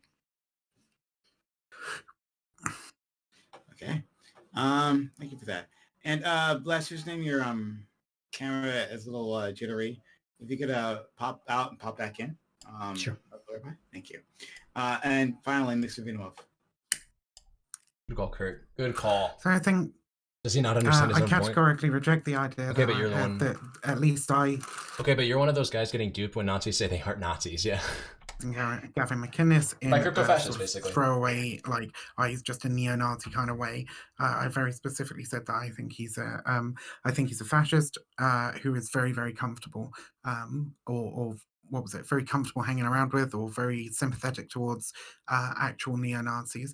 And I think you can see this very easily in the organization that he's set up. Like my one doobie said that Nazis use the point to call everyone Nazis, fucking fringe to it, and also there's some legitimate argument to, like, I guess you could apply some good faith to the argument that, like, if you constantly demonize your opponent, never give them the steel man, then they're just not going to listen to what you have to say, and they're more easily radicalized by any sort of opposition that you find more extreme than their position.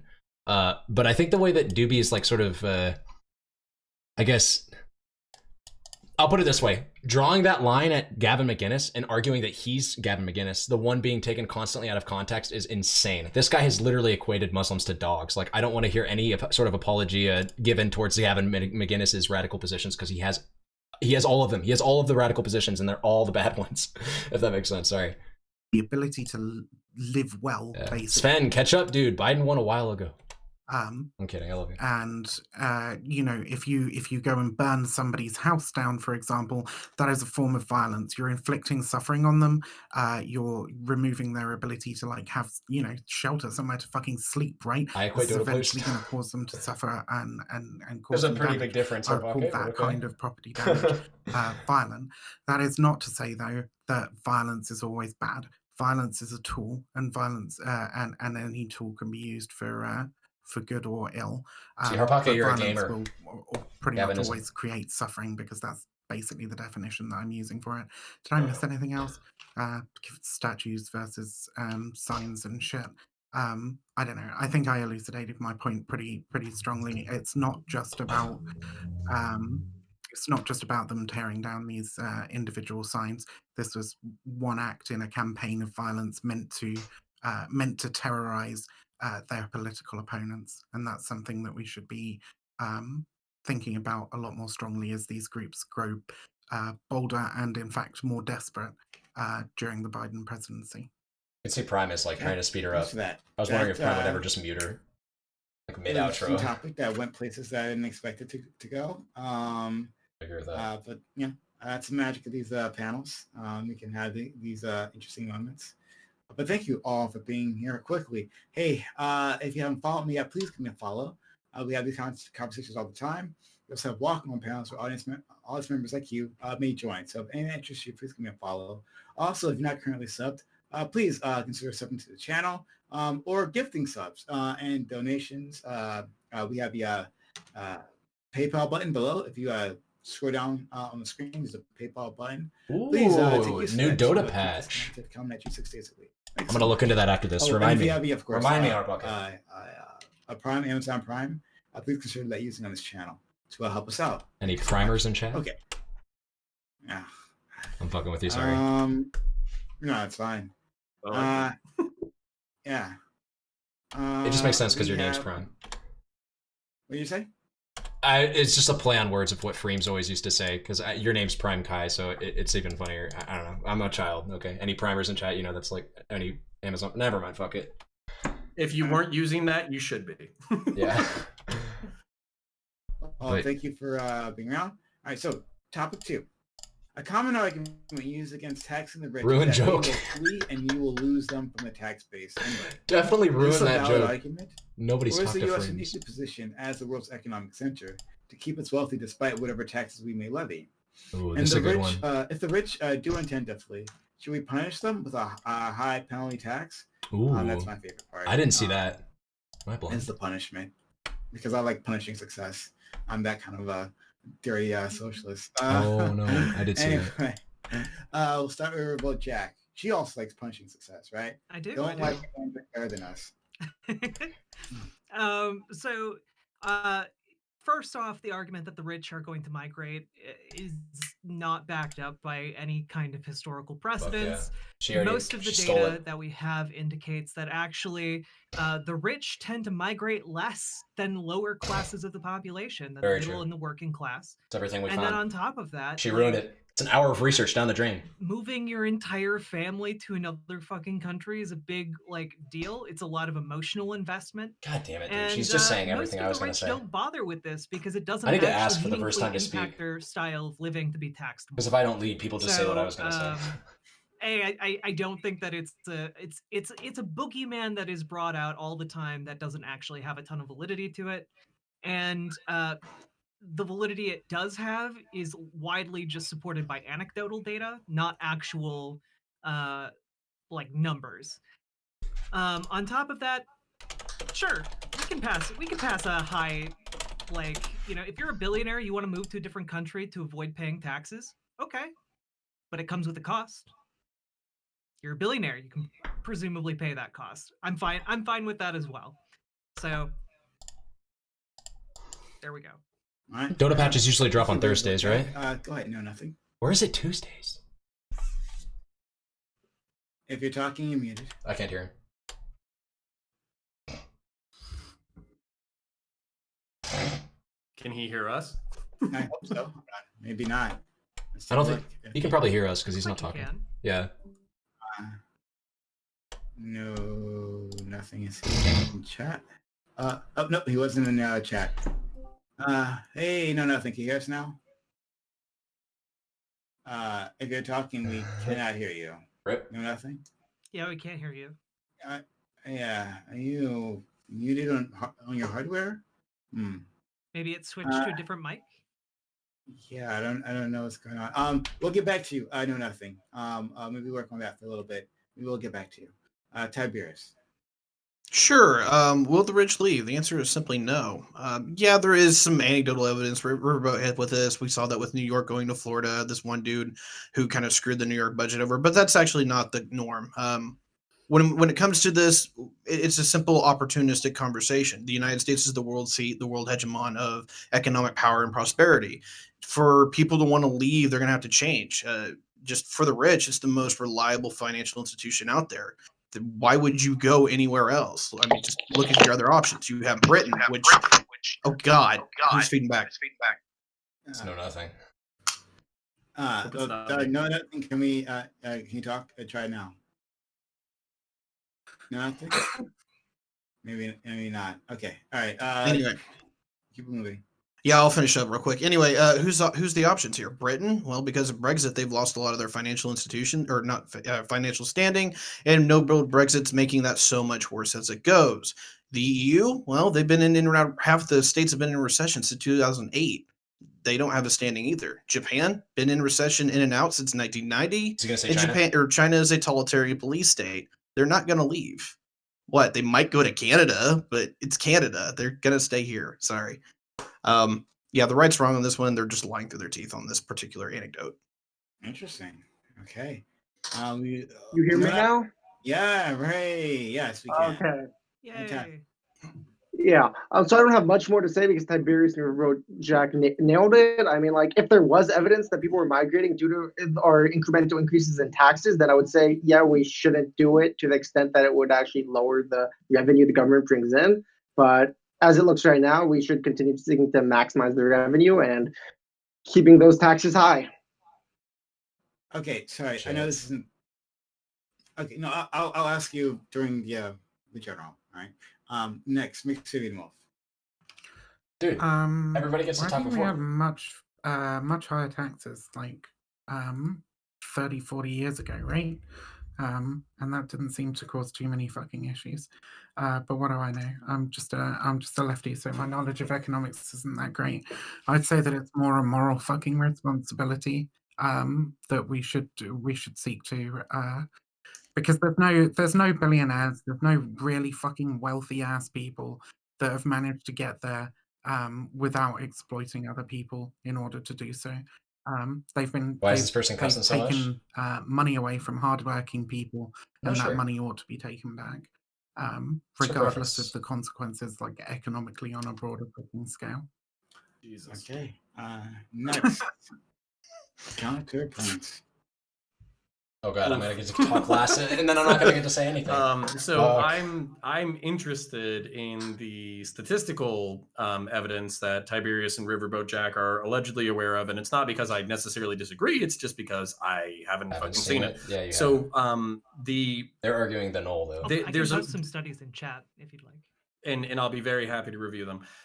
There actually is like a mathematical equation. I forget what it's called. I'm sure somebody smarter than me can. It's called the Laffer. Us, but the Laffer curve.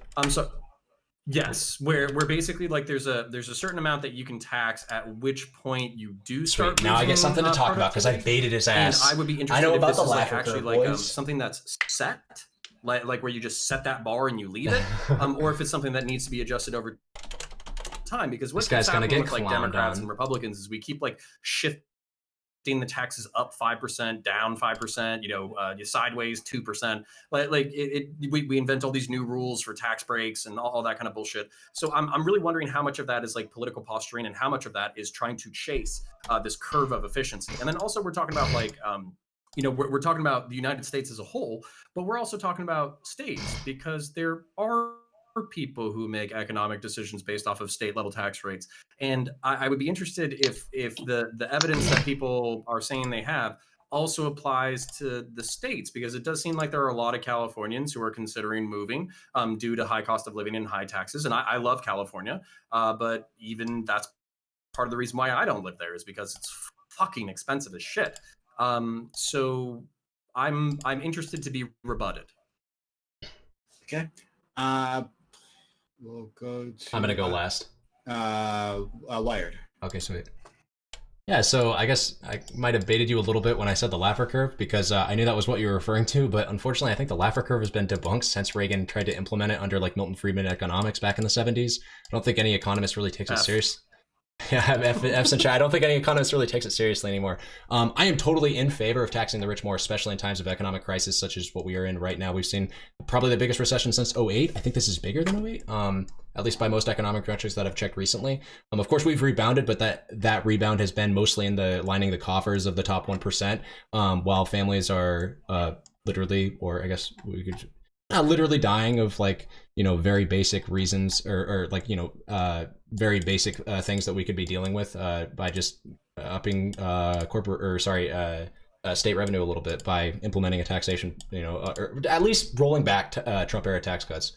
So I'm definitely in favor of raising taxes on the rich. And I do think, I mean, unfortunately, again, like Riverboat, Tiberius, and Know Nothing also pointed out that both of them pointed this out correctly, that there's just really nothing more to say. Like the rich do not flee. There's no place to flee. Where are they going to go? Where else can they gain nearly as much revenue as they can here in the United States with this mostly service-based economy where the consumer pool is just so wide and actually like has enough money to spend on their goods? They're not going to leave. They've got the money to pay for it. You should raise tax on the rich. Sorry, you've done it. Never apologize for wanting to soak the rich, not on this channel. Next, let me go to last username. Last username. Tell us why success is bad. I think that was botched. Okay, so there's no question that if you tax people enough, they will eventually leave the country. If you tax 100%, people will leave or do something, something bad. The question is, how much can you tax them? What is the slope of that curve? At what rate will they start to leave if you tax them at what rate or whatever?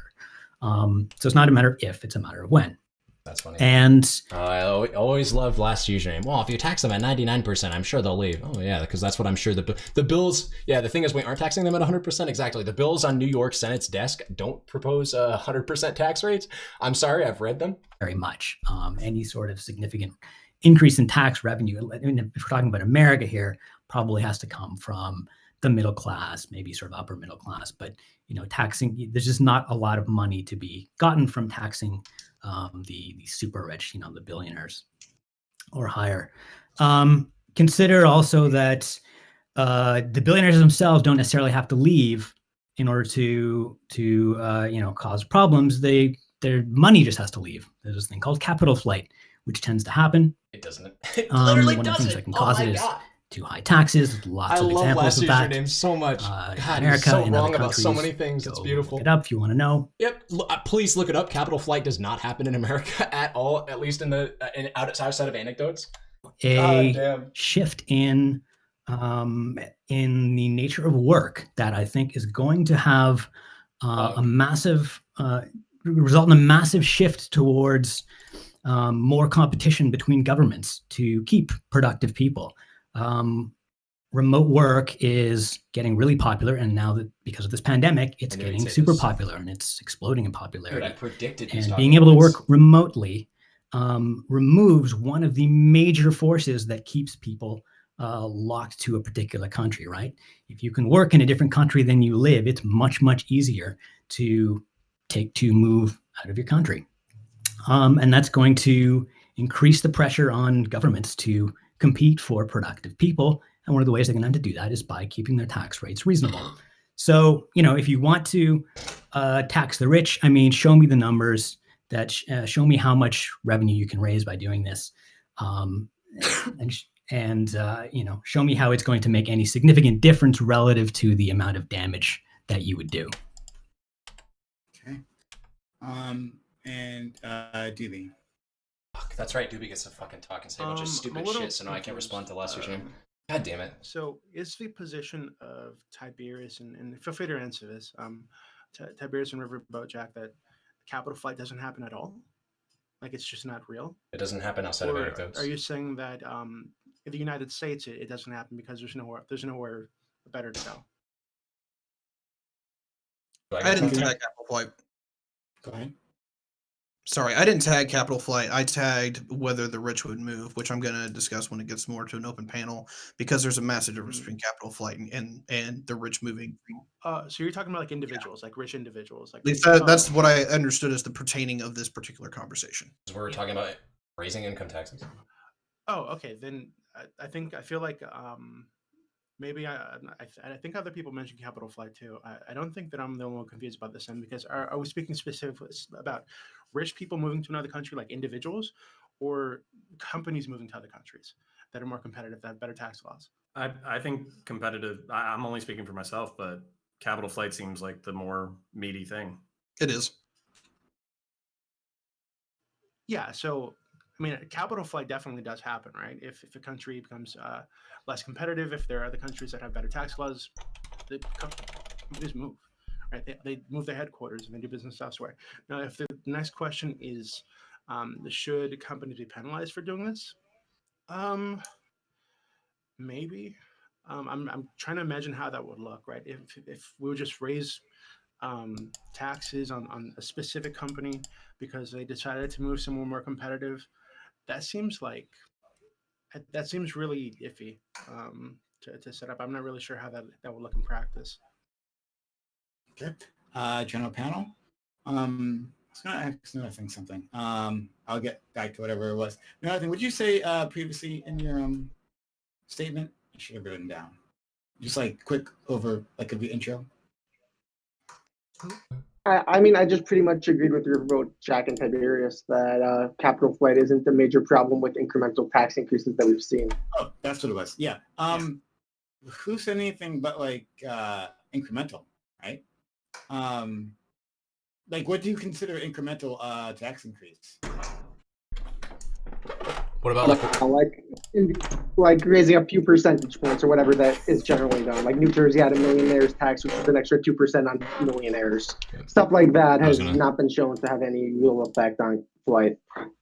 New York is also drafting a bill right now, similar, but yeah. Yeah. So, go ahead, please. Yeah, sorry. I was just gonna say, so that's where I was really curious because I mean, like, so for instance, like I think a shitload of tech companies have set up in Ireland for their EU business because Ireland has like extremely low taxes, and it's actually a huge debate in the country over whether or not they should bother to raise taxes, because if they do, then they might find another haven. So it's a question of like almost this like predatory relationship where they like how we basically set up the sweetest deal in the EU. How do we get ourselves out of it so we can actually financially benefit from all these companies being here, but besides them coming and shopping at our things? Also, oftentimes, like a lot of socialists and lefties, they will talk specifically about capital flight, villainizing the jet setter class of their countries who have said, oh, well, they nationalized my business. They're stealing all my resources. Fuck these motherfuckers. I'm out. And they cannibalize their businesses and leave countries without a lot of technical experience. I'm specifically thinking of Venezuela while I'm talking about this. So that's kind of where, if we're talking about like little sweet love taps on the taxes or the rich paying their fair share, I'm sure Riverboat Jack and Tiberius have statistical analyses of that. But isn't like all of the globalist capitalist argument about a shitload of countries taking our businesses because it's more competitive economically? What am I missing? What is this guy missing? You want to take this, Jack, or you want me to? I think you can take it. You All haven't right, talked a whole lot during this. Yeah, sure. This is definitely more my wheelhouse. So I might split the field here. When it comes to people moving, that was where I thought the conversation was going to pertain to. People largely don't move. We definitely see that. Like people are talking about how people are leaving California. It turns out it's not the rich. It's actually the middle class and the poor because they can't afford that shit anymore. But that's a whole other conversation.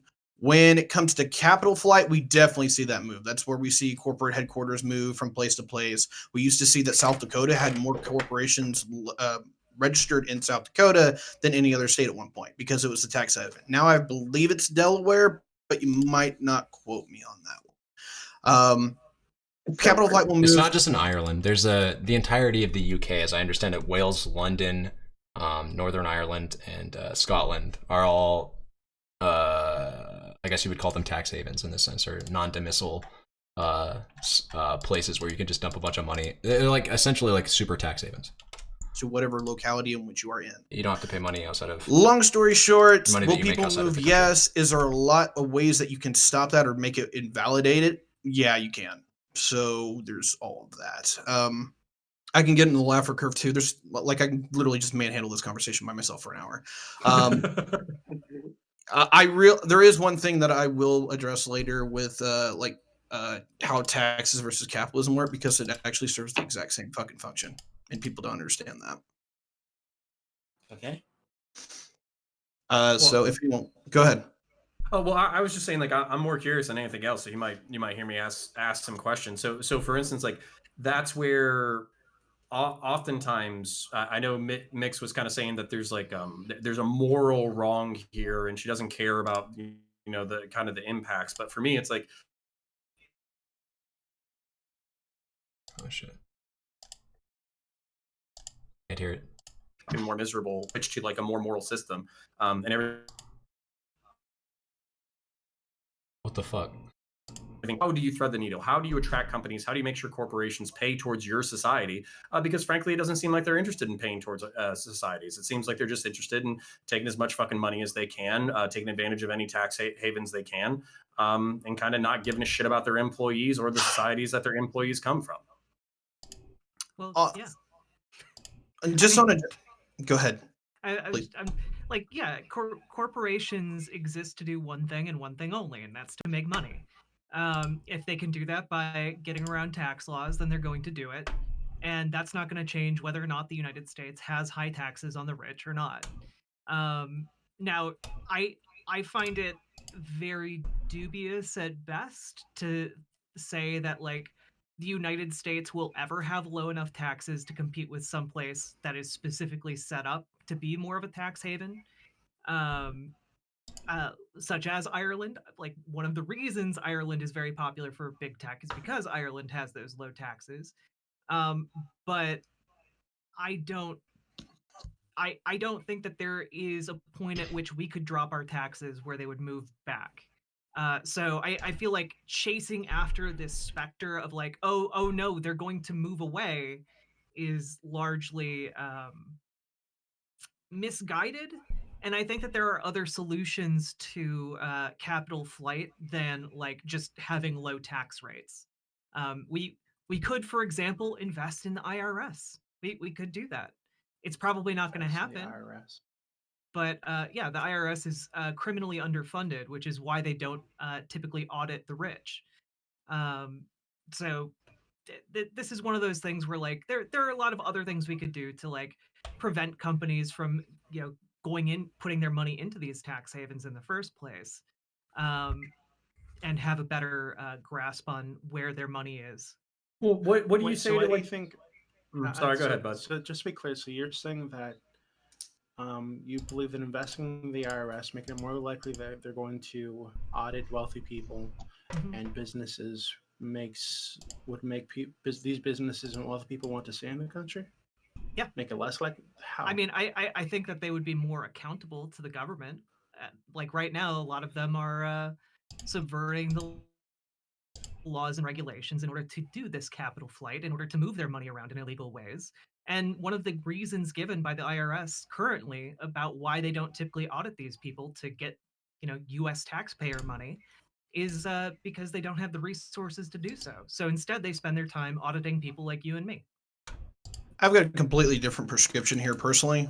Granted, I'm more of the economically conservative type, but at least for me, is that if you are concerned about taxes and how corporations are going to try to kite around it, I say use the taxes that are most effective to invalidating whatever concerns they can use with moving, and that is largely your sales taxes. Or you can use it as a VAT or a VAT tax. Is that is largely predominant to the locality. What you have is that is done at the point of sale. It is not done like an income tax. And let's just be honest, in my opinion, the IRX is absolute dog shit, and relying on income taxes is just going to give you a world of hurt. Sales tax is a far better way to go. You can pretty much invalidate the whole Cayman Islands tax haven because it's not about where they're registering their tax, it's where they're actually doing business. Yeah. And sales tax is really, really good at doing that. Yeah. So I just say skip the income problem, just go straight after the sales. Whether you want to go about that or what we want to set in, that's going to be more like that ethical argument. And obviously, like there's a massive divide on the right and the left of where that goes. If we want to get into that, we can. But yeah, I'm just more of the case that if you're concerned about taxes going otherwhere or taxes getting out, just go with something that works, and that's just sales tax. Sorry. Yeah, Tiberius, can I hit you with like the moral argument really quick? Because Yeah, this sure. is actually like one of the things that kind of fucks with me personally. So Understand. realistically, I think that like global capitalism may be net positive. I understand that might be controversial in these circles, but Right. at the same time, it's like the poor do the dirty work. Whether that's food industry, slaughtering animals, whether that's military, adventurism and destroying countries and trying to build them back half-assed, or law enforcement, or firefighting, or EMTs, or doctors, or anything like that. So largely, the dirty work of the world is done by the working class. So basically, the progressive tax system is saying like, we have created this society for you, the ultra rich, who basically get to do cocaine their entire lives if they want to, and bang as many whores as they want, and have as many mistresses as they want. So you're going to be taxed at 33% because you are paying for society to continue to maintain itself in such a way in which you disproportionately profit. And that's something that I can't really wrap my head around with a VAT tax. Like, why the fuck, like, if rich people are just, you know, buying yachts and doing cocaine and all that kind of shit, like what's my incentive as a person who's like principally motivated to be like, yeah, I'll go die for the oil wars, I'll go be a cop or a firefighter. It's like, fuck these motherfuckers. Like you know, it doesn't feel like there's a really big buy-in for rich people, I guess, for the moral side.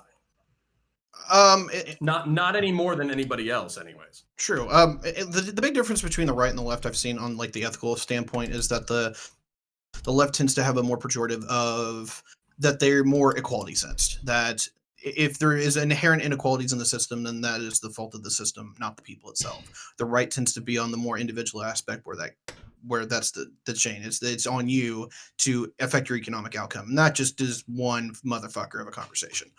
What I can definitely get into is this: is that if you feel like that as a poor person or as a middle class person that the rich are soaking you, I'm probably going to agree with you. Whether you should do that or not, I'm largely in favor of progressive taxes, and I do think that there's certain things that the state can do to take those taxes and use that capital to invest in the society that makes it very, very good, particularly education and roads. This guy's based as fuck. And infrastructure. There's other things that I think that literally they just piss money away. Particularly, he's carrying the conversation for for a me. Wonderful example of this, but that gets into a whole other conversation. That's probably bad though. Right? Yeah, the world's complicated. Did I seem weak? Because great job with the whole education meme. Our public school. You got a lot of really respected schools, right? You got the Ivy League system, which actually I believe is largely fucking bullshit. But our public schools are generally you have education that is easily accessible by everybody. He's not. Brings everybody. He said he's a a centrist. decent standard. That doesn't seem to be something that you actually have. Seems to be that the education, just as much as everything else that Counterpoints was saying earlier, seems to benefit like the rich and the already well off, and you know everybody else has to like pay for it with the sweat off their backs. He said he's centrist. On a level, I definitely his economic takes are based. Agree with that. And out of the education systems that are out there, our public education system, that's K through 12, and our system is largely seen somewhere in the rank 20s. We usually get beat by most of the Eurozone. As far as our university system, which is far more of a private system, we're seen as the world class. We have more people come here. Now, granted, this might be a scaling issue, but we beat the European Union in total outright as far as people coming here to learn. So whether that's a good thing or not, we can go down that. But there is definitely a massive discrepancy between the public system that we have and the private system that we have.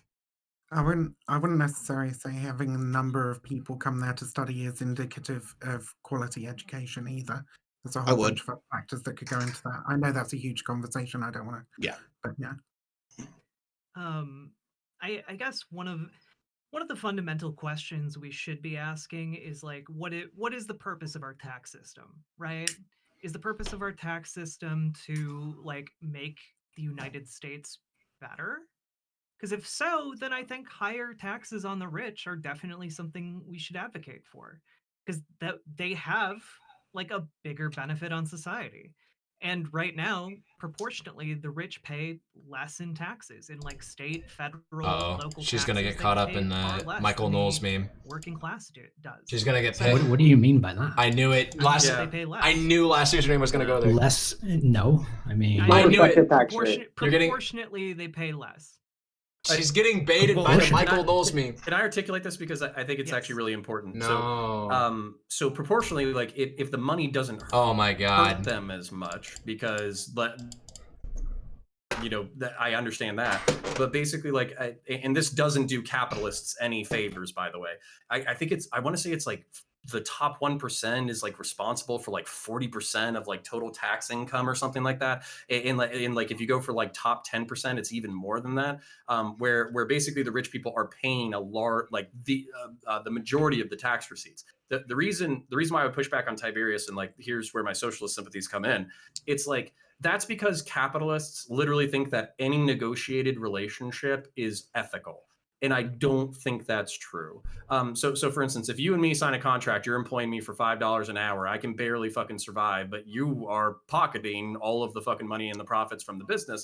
Then that's ethical under capitalism, because fuck me, I signed the contract. This guy's right? very But at the same simplistic. time, Holy shit. capitalists can negotiate any contracts that they feel like, any contracts that they want, as long as they can get I'm not away even a with it. capitalist, and this where you guy's see this, takes are this real wealth. quick. This guy's takes are so cringy and larpy. It's insane. Oh, if you're a capitalist, I'm not even a capitalist, and I disagree adamantly with his characterization there of I mean, I would use social democracy to define a system of capitalism that does not view any mutual agreement to be justified. Holy shit. People who are You like him? 60 What? hours in shit jobs. So this ethical capitalism, Or maybe you were talking about thing Tiberius. where you just make 500K because you work harder. But then why This isn't is everyone bullshit. making 500K if Well, they're not it's working? not If you don't have to all work hard. I hard. think these people are working smarter, right? They made better decisions. Smarter. Yeah, they Yeah. make Smarter. So we can- what are they Smarter doing? than- What are they doing Right, that it makes them so depends- rich? It depends on the. I mean, I can take myself, right? I make 6 figures. I work effectively Doobie. about. Yeah, the fuck. I work effectively about 3-4 hours a day, right? And it's mostly paperwork, emails, some Zoom meetings, right, with my staff. Yeah, I'm not working as hard as someone working in a warehouse, picking up boxes, breaking their back all day. That's true. I'm making more money because I've made better decisions in my life. I ended up in a position where I don't need to work as hard to make more money. Right. So if you're gonna say, oh well, they're not breaking their back, they're not getting fucking This is so carpal preachy. tunnel or whatever. So Holy shit. so they don't deserve So that what money. are you That's gonna just do? ridiculous. What are you gonna do when everybody works as smart as you, Doobie? What are you gonna do when everybody works as What a smart? bad as you question, and too. there's nobody Party there in to the Damn. teach you?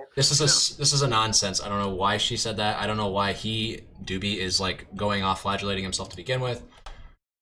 I'm not against raising taxes on the rich myself, though I'm not like mega rich, right?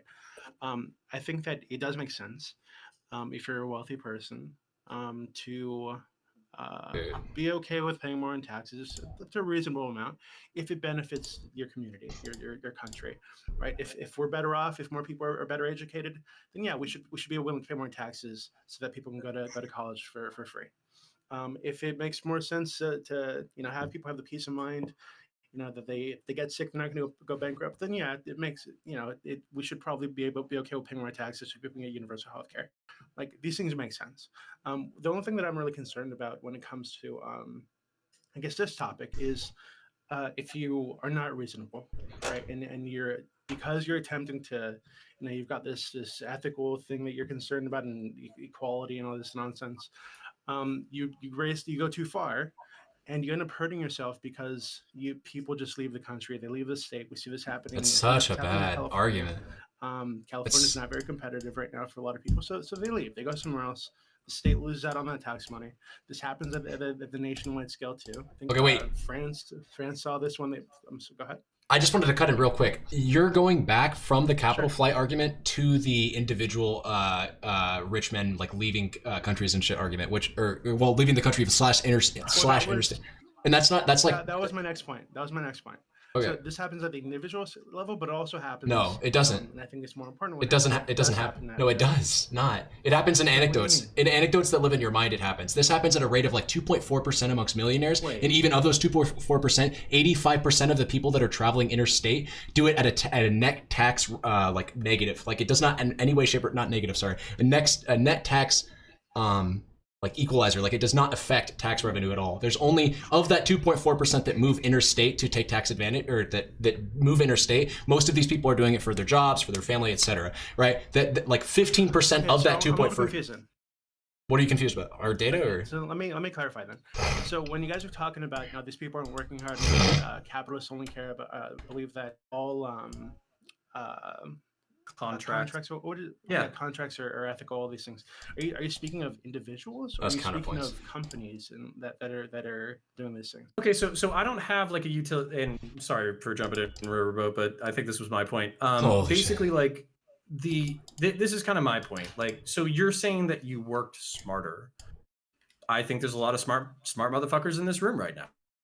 So like it's a weird moral argument, but why is your labor worth six figures? Is it exclusively because it's supervision? Is it exclusively because of how high up you are? Is it because you have like a technical certificate? What is the like? And for me, there's not like a moral argument. Like, so maybe you're making 100K and that doesn't rub my ass wrong at all. But if you're making like 500K, million, 10 million, 20 million, at what point is your labor like actually worth what you're contributing What a to the freeze company? frame. And is it not some just like bullshit fucking contract that you wrote for yourself? So I think your labor is worth as much as you can convince people it's worth. It's probably even worse for me earlier, to be fair. My camera apparently was freezing for If I them. convince people, right? If I convince people that me pushing a button, right, is worth 500,000 a year, then hey, that's what my labor's worth. Yeah, I hate that argument. What better like measure of value is there? I mean, if you make something and someone's willing to pay X amount of money for it, then I guess it's worth X amount of money. How do you want to define that? So I think you should be taxed at 40%. Here's what we'll do. We'll go to this is a cringy combo. We'll go to Oblivion Wolf, and then we'll go to Tiberius. So I mean, just real quick to give a citation for what I said earlier that got a lot of looks in from my fellow panelists. Read The Triumph of Injustice: How the Rich Dodge Taxes and How to Make Them Pay. Basically, it was an overview of like the taxation from like the 1960s until today, and it found essentially that in 2018, the top richest 400 families in the country paid 23%. Versus the 24.2% paid by the bottom 50% of American households. So solid point. Just to give a little. Yeah, although if you go a little bit lower than the top 400, you find that rate goes up. I was going to say, I still find that particularly heinous, right? We're talking about the 400 wealthiest families in the country.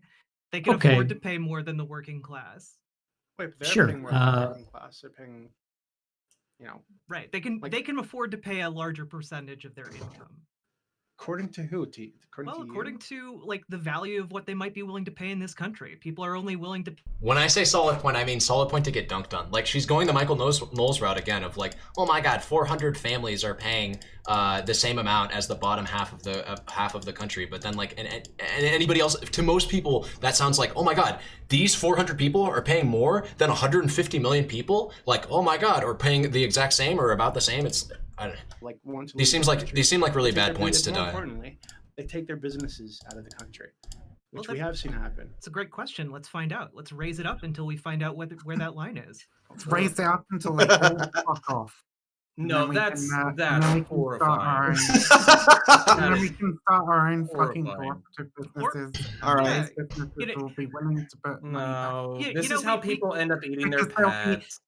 This is great memes, but this is terrible. He's talking about Vuvuzuela. This entire panel. I mean, you can laugh at it, but like the point is he's Vuvuzuelaing us right now. We're stuck in this horrible fucking situation, right? In which people are like living in perpetual poverty, breaking their fucking backs, 40, 50, 60-hour work weeks in Amazon warehouses so that fucking Jeff Bezos can be the richest fucking man and the first trillionaire. This shit is fucking disgusting. People are literally dying on the fucking street because they don't have medical insurance because they're afraid to go to the hospital.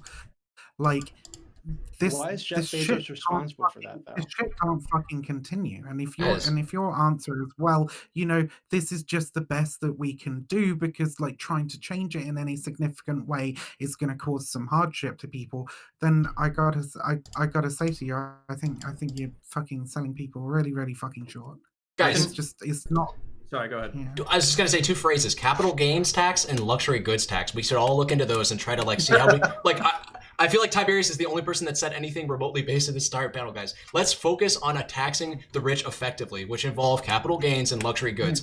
We need to stop with this like LARPing of like, oh, they make too much money. I agree. Millionaires, billionaires especially, should not exist within society. But the ways by which we do that isn't just like, I don't know, like arbitrarily applying a wealth tax to their net assets. Like it's not feasible to like, and again, like wait, why is it not feasible? Because their net assets are all in their houses. Like these people have like actual. Are you trying to like take away their house or something, or like take away like? No, but like the Mixed effective it. tax, like For the the record- effective tax rate in the United States on the wealthiest people in this country used to be like 56% in like 60 Yep. years ago. Sure. It used to be much higher than it is now. So let's just use the methods that we use to lower it to reverse that. Or we could just target the ways by which they're generating all this wealth. Like I'm, just so we're clear, I'm like an anarcho-communist or syndicalist or whatever. Like I am right there with you guys with the idea of abolishing the rich. I'm just saying the ways by which I hear it being suggested here by fellow, I guess, lefties on this panel is a little bit heartbreaking to me, just to see we're kind of like overlooking all of what we know about economics to sort of, I don't know, LARP a little bit. But it's more fun. Don't accuse me of knowing shit about economics. I'm sorry. Yeah, I appreciate it because I could rapid fire this. Number one, Doobie, thank you for taking a glorious right wing principle and running it through the fucking ground. I appreciate that. Anyway, there's so many things I can go through here. I love this guy. As far as What the the fuck? whole How did he ethical get to point the of like, left? wealth inequality and disparity, I do side with the right here. This does not offend me, and I know that offends the left, and that you guys hate inequality and all that shit. I don't care. I'm definitely on the side that if you sign for the wage, you get it. Die because they don't have. I what can't they debate need. him. He's That's right. a real moral position there. This Ben. guy's the only person saying correct me. Let me Anyway. split the difference here. Can I split the difference real quick, Tiberius? I swear to God, I'll Sure. let you go. Yeah. So for instance, like if rich people got taxed the fuck out of, but then people had their basic needs met, like healthcare, are you opposed to that, or is it just specifically villainizing the rich that you're opposed to? And I'm asking Tiberius. Personally, I don't. There's definitely a level of villainizing the rich that's just far beyond the pale that I can't get with. But as far as disagree with him on that. Universal health Fuck the care rich. or meeting the material conditions of the poor, as Mix is accusing you of. Well. Oh, okay. As far as my own personal policies, I actually am in favor of a healthcare voucher system.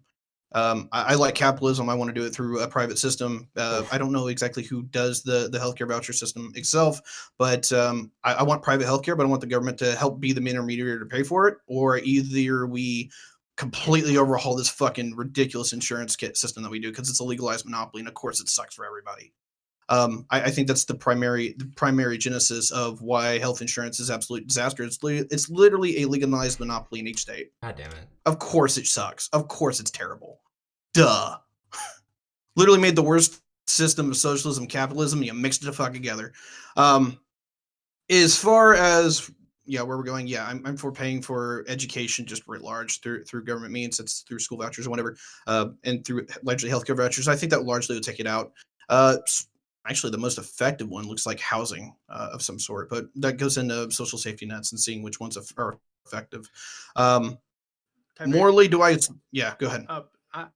I was just curious as to like which part of what I said did you disagree with? Oh, okay, yeah. We'll do this guy's loud, the work of efficiency argument. Is that the argument here is that the way to present this is that you are rewarded not for the smartness of your work, it's for the efficiency of your work. And I'll give a really quick anecdotal example.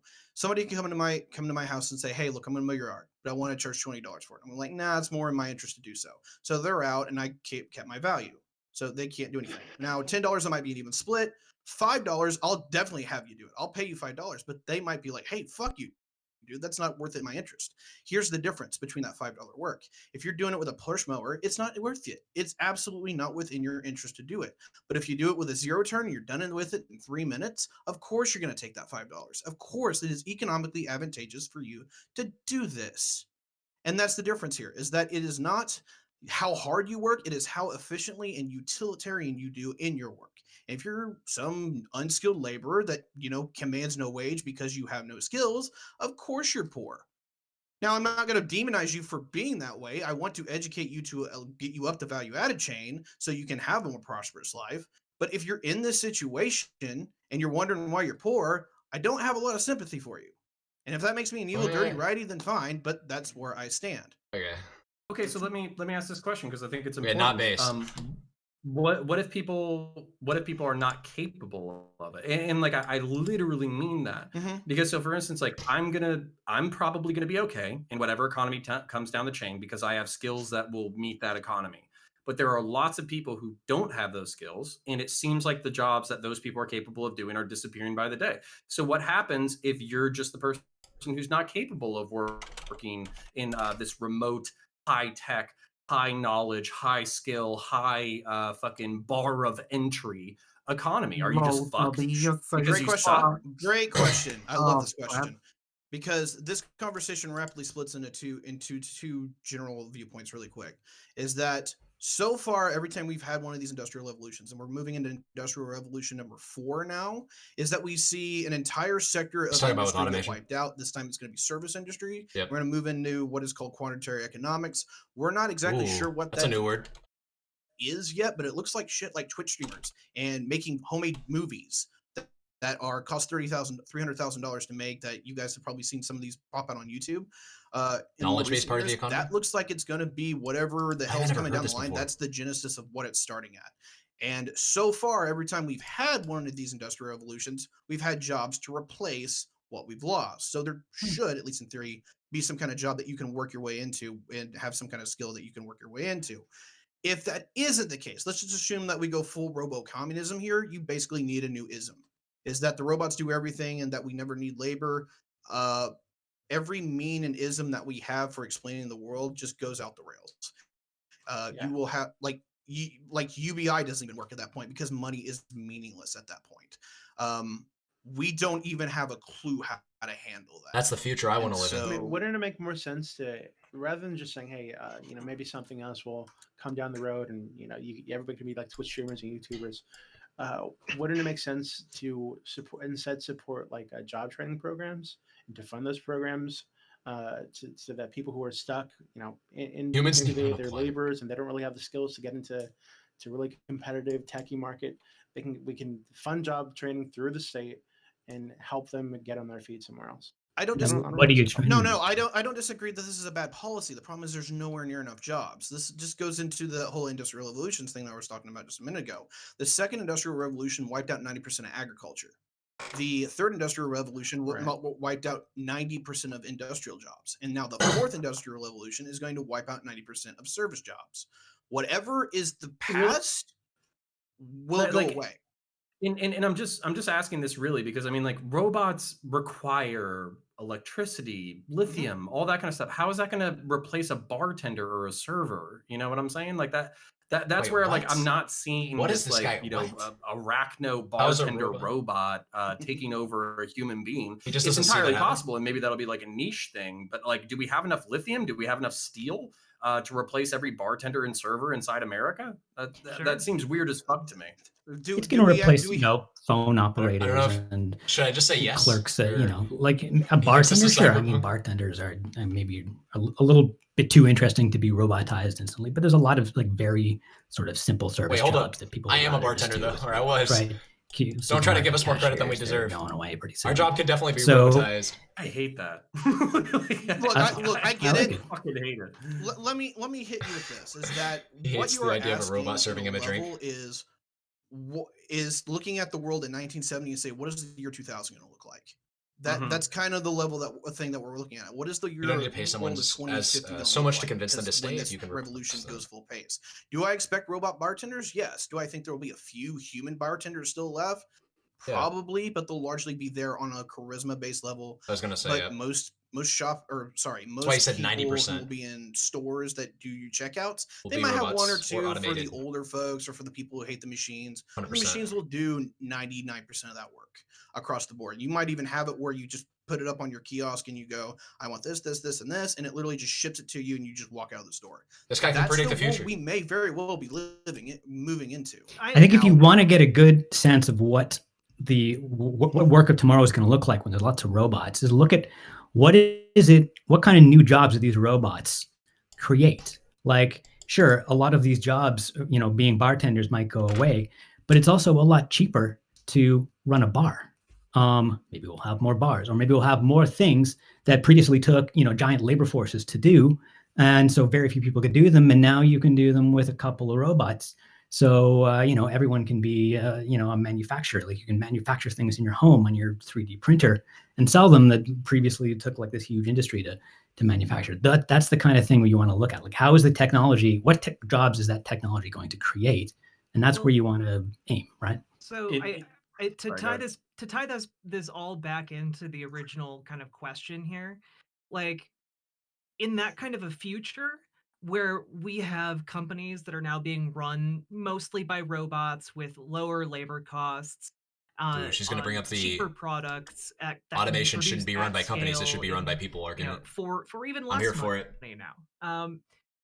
We're looking at like companies that are going to be leading to the richest people we've ever seen on like a scale we can't even I predict this possibly shit, imagine. dude. I'm a So this fucking becomes, wizard. Like, Why? even more of a pressing question. But it's the opposite. Like previously, when all work had to be done by people, it was only giant companies that could do that because it had to be such a large scale. Now you can manufacture with not a single Wizard employee. You guitar. can just have some machine in your house that anyone can afford. Last username is like you can have fantastically unintelligent on this point. He's assuming that these robots are going to be accessible to the public like candies or some shit. I think he's kind of like he's underselling the cost of what these robots will be. Unless he's speaking about like very far into the future. I don't know. We're thoroughly in LARPy land here though, so a large company is going to be able to produce those robots. It's less of a problem. Even cheaper. It's not. Production scales down more. But because there are diseconomies of scale as well. But it also scales up more. Like they get more efficient. She's 100% correct in this regard. On and accumulate far more wealth. This is what happened when I'm pretty sure in most industries a shift from human labor to robot labor is going to shift things towards smaller. Like it'll be cheaper to have bigger business, but it'll even more cheaper to have a smaller scale business. Can I split the field here? Okay. Yeah. Grace, why don't you start with our closing statements because we got to move on from this topic. So no, that's not a problem. There's definitely a lot here, but I think we largely covered the like whether we should tackle the rich thing, and at least we levered our measurements. To close out the statement that we were hitting on with last is that with the rise of automation is that there's definitely a propensity that the rich can very much get absolutely richer. I don't That's see a concern for you. How does last username not understand that if the world is run by robots, that the people that make those robots or have a bunch of capital going into the world being revolutionized by robots will probably be at an advantage when the world is run by robots? How is that such a hard concept for him to grasp? Like, what the fuck? Just shit out of luck. And so I actually think the left used to be right on that point, but then they went all and said, hey, immigration's good. And they completely went off the rails for me. What? There's so many goddamn ways I can go about this. This I'm guy's so fucking nuts now. Closing statement, automation Immigration is is good. Something that scares Not the based. crap out of me. The question will be, what is the skill set of the next generation of jobs? That fourth generation of industrial jobs, whatever we call them. If you are mid-skilled to do it, where you have to have some kind of business acumen or you have to know something of what you're doing, you will probably be able to make some kind of substantial living off of that. However, Tiberius, like, what do you think? Like, what do you think of this? What I said about automation seems like it's going to help small-scale businesses and workers. It's stupid. That's why much more than it's going to help. So I didn't address it because it's stupid. We're in closing. Sorry. He's like, we're in our closing statements, and I can't respond to that because I don't want to, diss you. But like, that was an incredibly stupid statement. And then we'll move on. The simple one for me is that usually in an economy of scale is that while you can get empowered, we've seen this with 3D printing on the low end level. Yeah. More often than not, it starts low end level and then it rapidly just ramps wraps up into up, something that's a lot more higher. 100%. And the economy of scale is with robots is that you'll have this massive gigafactory that builds half the washing machines in the whole damn country, and it'll be shipped out from your point of nexus, and that will be the norm. Is that usually with economy of scale is that consolidating it into a general area where you keep the supply line short and simple and sweet, and just I will just automate my production of a product that will compete against the R&D of $1 billion company that's been in business for decades. Exactly. This world works. Should I say that? Should I just say that? Yeah, surely I'm going to come on top. People, and it's going to help. I might just say that as my closing statement. Jack, everyone, let's do it. Short so we can move on to the next one. Go ahead. I think that like a lot of what has been said here just seems to indicate to me we need to tax the rich. I don't care by how we do these means. I think that it's necessary for us to have a world that's worth living in for the vast majority of people. If we can do it by the means Wired Guitar was talking about, if we can do it by the means Tiberius was talking about, I don't. We're talking about the same thing. Tax the rich, and make this world a bit more equitable, so we can all participate in society more, have more freedom. There you go. Okay, Vivian Wolf. I mean, Riverboat Jack just said it. Fundamentally, all these things only work the way that they do because we agree that they work the way that they do. Money's a social construct, blah, blah, blah, blah, blah. If we decide that we want to Look at stop him. He's fucking triggered about that huge too. amounts of money into the hands He's of triggered. very few individuals, then we can, if we set that as our axiom, as our goal, as our target, then much smarter people than me, who know a lot more about economics than I do, can surely find better ways to do it. But I don't think that they want to do it, and that's the problem. Wired. Yeah, I've been mostly quiet. I understand. I don't think any of you were upset about that, though. Just because I think I agree with a lot of what Tiberius has said. The biggest thing I take issue with, hopefully maybe we can talk about this sometime in the future, is immigration's a bad thing. Like, what? But yeah, for the most part, capital gains tax, luxury good tax, and also immigration is a good thing. Yeah, those are my thoughts. Tax the rich, though. As in the immortalized words of Mayor Bill de Blasio, tax the hell out of him, right? I'm just kidding. But not really. Tax the hell out of him. Okay, Hollywood. Sorry, did I say Hollywood? No, I meant What is going? Oh, I think when I think of counterpoints, I think glamorous. What was I looking at? This thing Hollywood. I don't know Damn. why. I'm into it. Hey, I'm into it. Maybe I need to change my name. So yeah. So my sincere fear is because like I'm really sympathetic to a lot of left wing arguments along principled lines, but I'm also not trying to destroy society in order to enforce that principle. So, for instance, if somebody is as rich if they're richer than fucking Jeff Bezos or whoever that fucking Malian king who like fucked up the gold reserve, Mansa Musa, whatever the fuck his name was, if they're that rich, but everybody has healthcare. Everybody has a good education. Everybody has a good life. They can provide for themselves. I don't give a fuck. Be as rich as you fucking want to be. So I don't want principle. This guy, his onset of his argument or closing statement, I'm okay. I sympathize with a lot of left-wing arguments. And now he's talking about how he's totally fine with rich people. Learn that we're all going to be fucking YouTubers in 30 years. And scares the fuck out of me because there's already so much bad content out there. But I'm super worried about automation. And just to throw out a counterpoint before I cede the floor. Last username, I actually am really sympathetic to your argument because there are a whole bunch of internet businesses that did not exist a decade ago. T-shirt companies that I shop from, razor companies that I shop from, basically small businesses out of nowhere. that outsourced the material requirements, but made incredibly simple and elegant products. Bought into somebody else's supply chain, branded it, or didn't even brand it. Yep. This is called true classic tea. He thinks he has a point here. And then they sell out to one of the transnational corporations that exists right now, and then 6 companies rule the world just like they always have. What is his argument? Weird fucking information revolution that we all find ourselves in. Holy shit. So I'm horrified. And that's my closing statement. And you should be. Okay. This is too much fun. Let's go to last username. Okay, so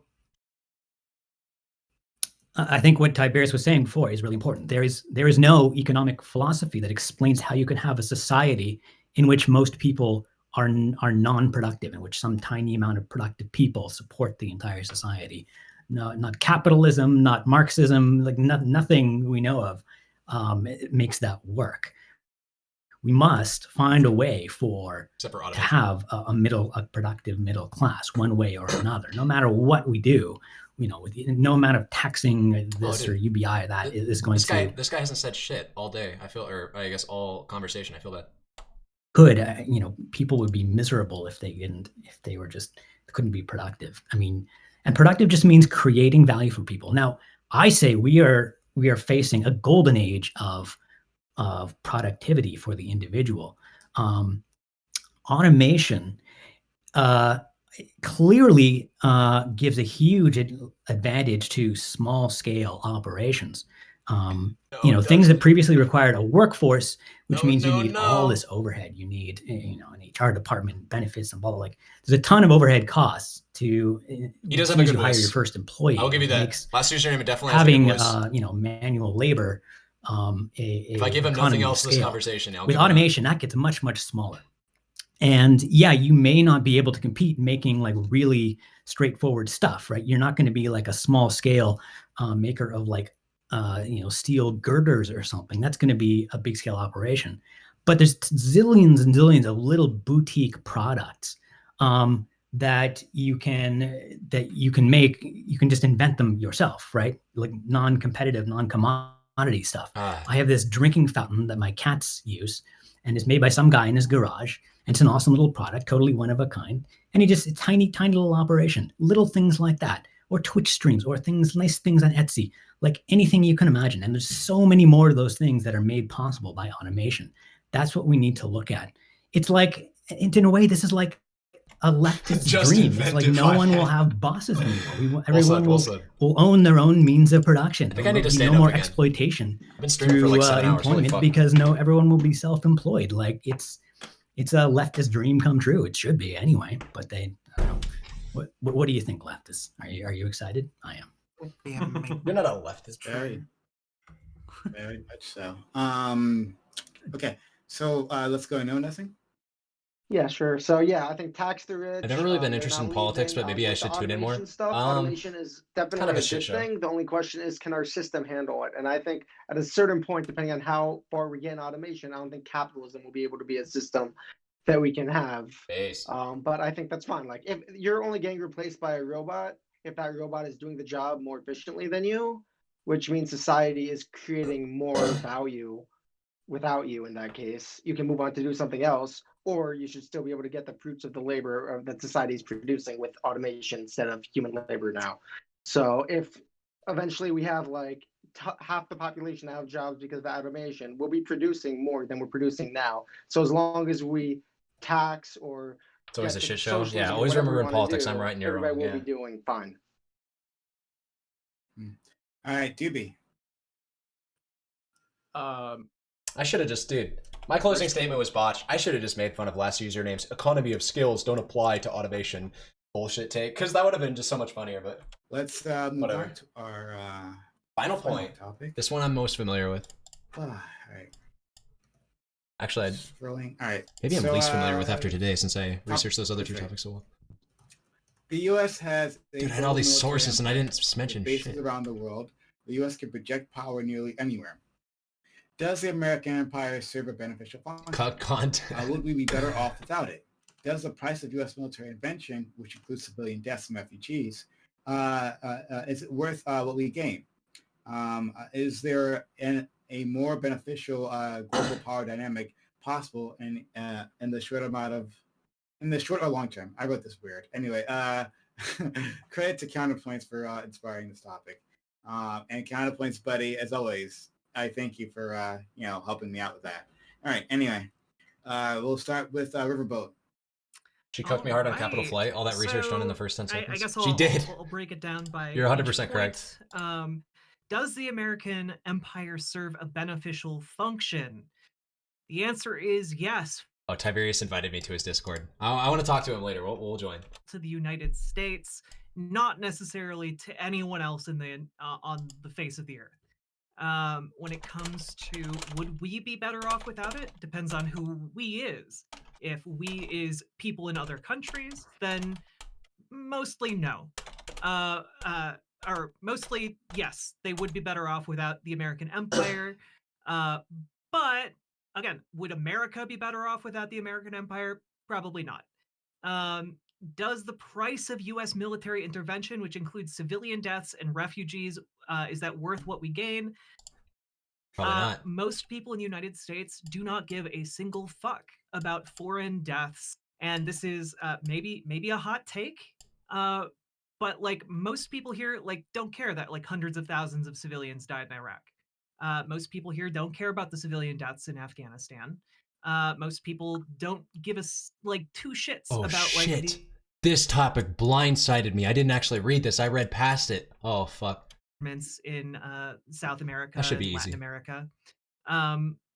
And is it worth what we gain in those instances? I'll just say I agree with everything she's saying, because everything she's saying is correct. The cost is something that most people in the United States don't give a shit about. It's very open-ended. The American empire serve a beneficial function? And is there a more beneficial global power dynamic possible in the short or long term? Yes, we could do either better imperialism 2.0, in which we use economic means to better other countries and in order order to set the Bomb more foundations for broadly. better diplomatic relations in the future, a la what China has done in Africa for the most part. Or option C is get rid of our imperialist tendencies and tend to our own garden, as it were. I think that there is. I think that the future would be better off without imperialism, without foreign wars, without our projecting our military might across the world. We can invest more at home instead of spending, 13 times what our competitors do, whatever number it is now. Like there's a whole lot of beneficial things we could be doing with that money at home that would actually benefit American lives in a tangible way. That is not being done right now. And just to make it clear, I don't want any of this to be me like being pro imperialism. I think largely imperialism and colonialism have been some of the greatest crimes inflicted upon humanity across the world. Based. By some estimates, the British Empire alone inflicted 1.8 billion deaths in India over the course of its colonization. So, yeah, imperialism and colonialism is bad, and just because it benefits us doesn't mean it is good. So that is my stance. Tigers. Ooh, all right. So I'm definitely gonna have some contention points, which is gonna get fun. All right. So Uh-oh. there's Oh, a no. weird part about the American Empire I have to get off my chest, and that is that it seems to be that the American Empire is even more bipolar than I am. When it comes to countries that are near the equator, they're largely treated with a doctrine of kill it with fire. That's true. And we do all kinds of horrid shit. And I 100% don't know true. why is that we treat these people differently than we treat the other Love folks, but bombing that's brown definitely people. the case. When it comes to countries that are more in the temperate zone, such as Europe, Eastern Asia, and Oceania, is China, completely yep. the 180 on this. Yep, Is we that don't fuck it's with the them. most benevolent empire we've ever seen. We didn't come in after World War II and annex all these countries and tell them what to do and tax the living shit out of them. We actively opened up our market and our global trade network to them. We literally bribed up an alliance to fight the Soviets. And it's proven to be the most economically advantageous and politically advantageous economic system and political system and military system on the face of the earth ever. Uh-oh. So what's to be gained here? As far as percentage of GDP, military spending is at record lows, especially compared to the 20th century. Having all the imperial powers all on the same side, playing by the same rules, because Daddy USA is imposing that on them, is an absolute win. We're not fighting a war every generation on multiple continents. They don't drop bombs full of money, but they should. America just would be more plays useful. boss. I think this is an absolute win. Now, can the United States personally, with a more isolationist stance, walk back and reinvest in itself in a more advantageous level? Yes, but I am a firm believer that pull that off with the Europeans, they go to war next Tuesday. Okay, all right. There's a response in there. Okay. Nick's Vivian Wolf. Yeah, no, I think that's fucking ridiculous, honestly. I don't think that Europe's about to go to war any fucking time soon. Most of the large wars fought What in European countries is he talking about? Is he talking about like Turkey? Because maybe. due to, like, But if he's talking about like imbalance Germany, of, hell the fuck no. imbalance of powers, France? basically. Get the fuck out of here.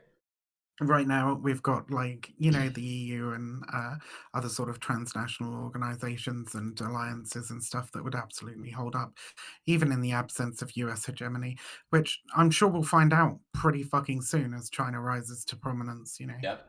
Good point. And America, now, I have nothing to say. Has already become, everything has been said. She just mentioned China. That was the only thing that I had left to say. Was mention the boogeyman of China. What? I'm just hey, I'm not an economist. I'm just repeating what economists. She's a have lefty, said, okay? like myself. With regards to like our effect, your effects, America's effects overseas.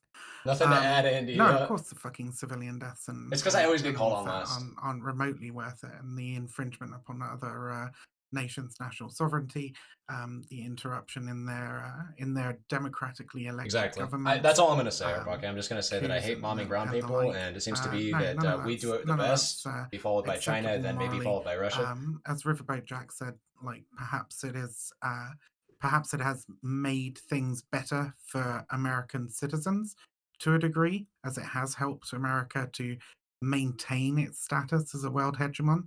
But I think that any right-thinking person should be fighting against it with all their being. America does not have any kind of claim to I don't even know, moral superiority to be able to Okay, honestly, this guy lost a lot of IQ points in my brain because he suggested that Europe was gonna go to war anytime soon. He said that there was a stipulation. I can't remember what that stipulation was, but it sounded really stupid. I kind of lost myself halfway through that, but yeah.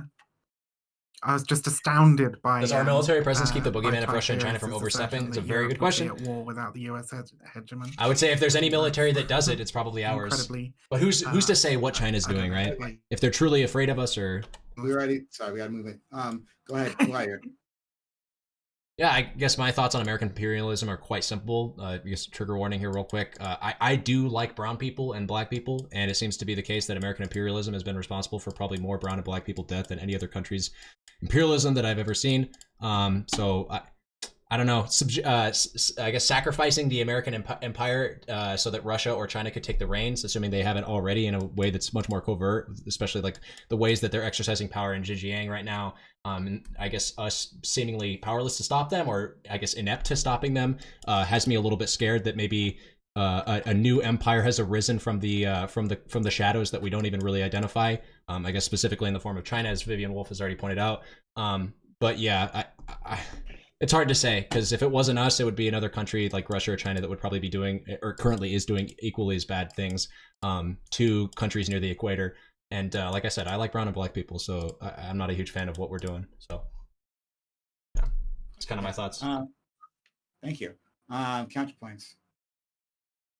So this is really interesting to me, and we can tangent super fucking hard really fast. As the CEO of Antifa, Joseph R. Biden said, don't compare me to the almighty, compare me to the alternative. And this is something that as a boomer millennial, I was still raised in the age in which I was literally born as the USSR collapsed. So I think it's really easy for Zoomers and younger millennials to just ignore the historical context of American empire of the 20th century. I think it's really easy for them to forget World War II, World War I, the reasons why we got sucked into Europe in the first place. I think it's really easy for them to ignore the history of authoritarian communist regimes and their interventionist efforts throughout the world. I'm instantly triggered. Was once and still is a battleground for resources between authoritarian societies and liberal democratic societies. And liberal democratic societies do heinous shit to maintain their power in the world. So that's not to excuse the heinous shit. As a matter of fact, I'm going to go ahead and reject one of the things that Riverboat Jack said, that basically we are only capable of looking in our own self-interest. South Korea exists because of American intervention. Kuwait is a free nation because of American intervention. Europe could have 70 years ago, which seems like a very long time ago to everybody, but I grew up with people who fought in World War II. Both of my grandfathers fought in World War II. So Europe did get the shit kicked out of it by a bunch of authoritarians, and now has some authoritarians who are rising up inside their governments. And it's a question of whether or not Russia would want to reconsolidate the Iron Curtain in absence of American empire. And it's also a question of whether or not Western Europeans would give a shit if Russia reconsolidated the Iron Curtain and turned everything into this oligarchical, corporate, mafia-style government. So while I am not a fan of drone striking civilians or torture or anything like that, I think there's a really interesting discussion to be had between the alternatives. And that's the thing about power, is power abhors a vacuum. And so I hate to say, somebody said it, it's either us or it's somebody else. Right. Leslie. Yeah, I mean, I eagerly await the day when nation states are an archaic political system of the past, and geopolitics no longer exists. I think a day may come someday, but it's not the world we live in now. What we live in now is where we have large nation states that fight for power. And is there a large nation state that I'd prefer to be in the position that America's in right now? He's going to say Canada because he's from Canada. I can't really think of one. Oh, so, So yeah, like I don't think. Hey, what's up, guys? Last You know, user I'm ASMR not. here. I'm not a big on nation states, even if they're liberal democracies. But I'm kind of glad that America is in the position it is, as opposed to, you know, China or the Soviet Union or Nazi Germany. Because he socks or super any, close you to know, his mic like other, this. of the other worst possibilities. So yeah, there you go. Okay. No, nothing. Yeah, I actually kind of like have the opposite position of Riverboat Jack, where like I think it would be a lot better for the citizens in America if we didn't spend so much money overseas and on our military, and if we spent it on our own citizens, non-interventionism? to provide healthcare, education, et cetera, et cetera. I feel like Why does it have to be we both, aren't getting though? the bang for the We buck can protect that other we spend countries on and the focus on military. our My big own worry really infrastructure is at the that same I am worried time. about the power vacuum that other people are talking about if we were to withdraw. Are you worried about and Syrian who would take civilians that right now, spot though? and whether it would be worse for everybody else, which I'm really What just about the not sure Kurds? either way on. So for now, I would just want to withdraw. Dude, because I I'm thought Know positive- Nothing was a liberal. He's like taking the Trump position here, where he's like, yeah, we should just pull out of the Middle East and like not worry about it. Like, fuck the Kurds, dude. A little low. I know nothing.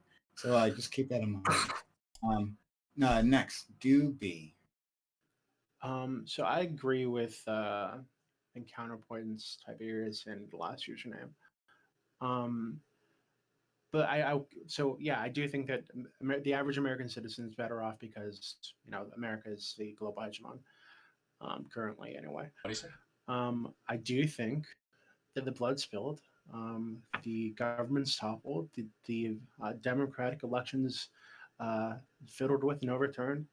If that benefits the United States and its interests, then yeah, it is worth it. It's simple as that. Oh, just an American Now, exceptionalist. if we wanted to kind of pull back and look at how American hegemony benefits the rest of the world, I agree again with counterpoints and Tiberius that, you know, compared to the alternatives, the world is probably better off, you know, with the U.S. in charge than it would be with China or Russia. So that's about it. So we'll go to open panel. I'll start it off with a question to Tiberius, or at least a comment to Tiberius. Sure. You said, you said that things are better off because I was specifically referring to Syria. Trump sent more troops, I think, into Iran, or maybe it was Iran than I think Obama did. It's not. When I said non-interventionalism, I was specifically referring to authoritarian dictatorships that we know we could be helping but are just choosing not to. that we're literally constantly fighting imperialistic wars, right? Like to maintain our dominance, right? On the world stage, to make sure people do as we wish. He's we are literally again. constantly fighting wars.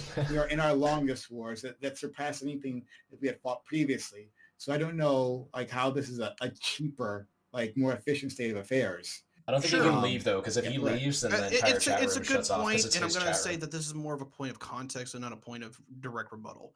Is that when we look at the wars of today, is that yes, there's a lot of civilian casualties, there's a lot of military expenditures thrown at it, but it's nothing compared to the wars of imperialism. Is that when we saw the Germans and the French and the British and everyone mobilized for global scale world wars, it was 50 million people dead in World War I and 70 million dead in World War II. And literally entire economies destroyed outright. These brushfire wars that we have, as horrible as they are, and they are atrocities upon mankind, are pale in comparison. And the thing that I am terrified of is that if you let the American hegemon go away, that the European imperial powers have to come back because they're not playing by the same rules anymore. What? Is it bad? This guy is concerned trolling about European empires. Why are you not focused on China? Why are you not focused on Russia? These are the two countries that matter right now. Why the fuck are we talking about France or Germany? Is it because France has nukes? That's the only reason he's focusing on France. It's literally just because they have nukes. States were looking for. Like China has nukes too. Why aren't you talking about China? Why are you just talking about fucking European countries? You think Norway's gonna bomb you? You needed oil, you went off to the Middle East, or you went off to Indonesia. If you needed rubber, you went off to the same way. If you needed spice, you went off to India.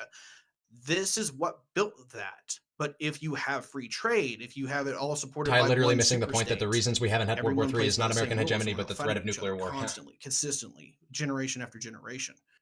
So that can confirm I don't see shit from the VA, but I never expected. Everyone is outsourcing their violence to the U.S. then, right?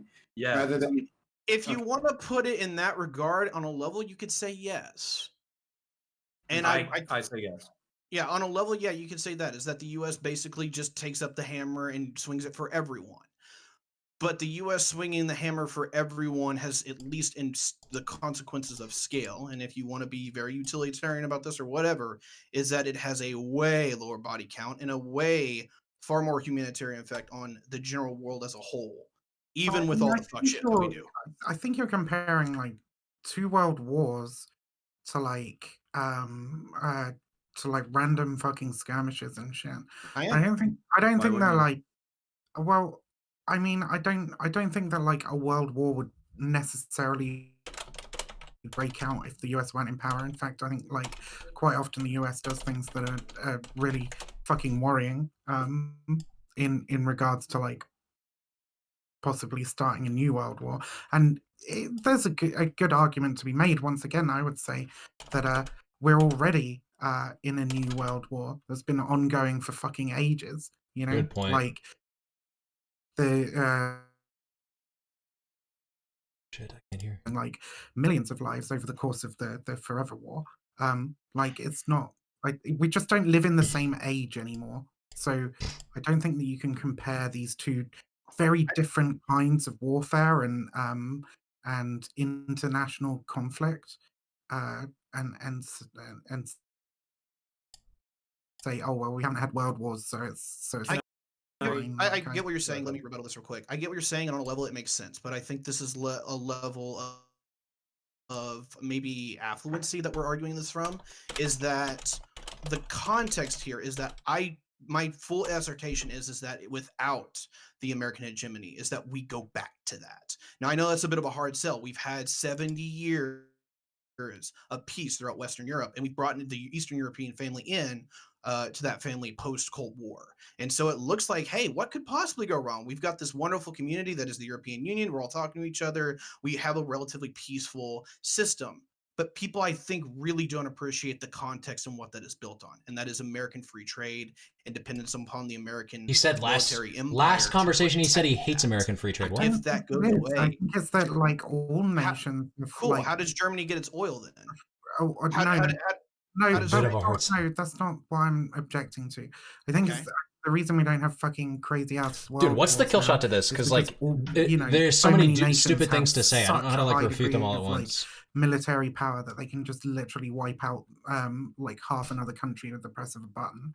Like the wars between world powers, they just wouldn't fucking go well for anybody involved. You can't just fucking blitzkrieg France and occupy it nowadays. It doesn't fucking work. Well, that's the argument that they said before World War One.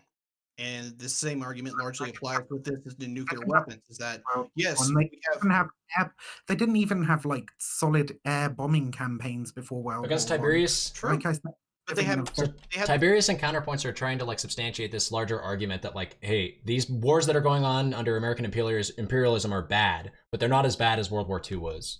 Walked up the level of ways to kill people, and it has never stopped us from going to war.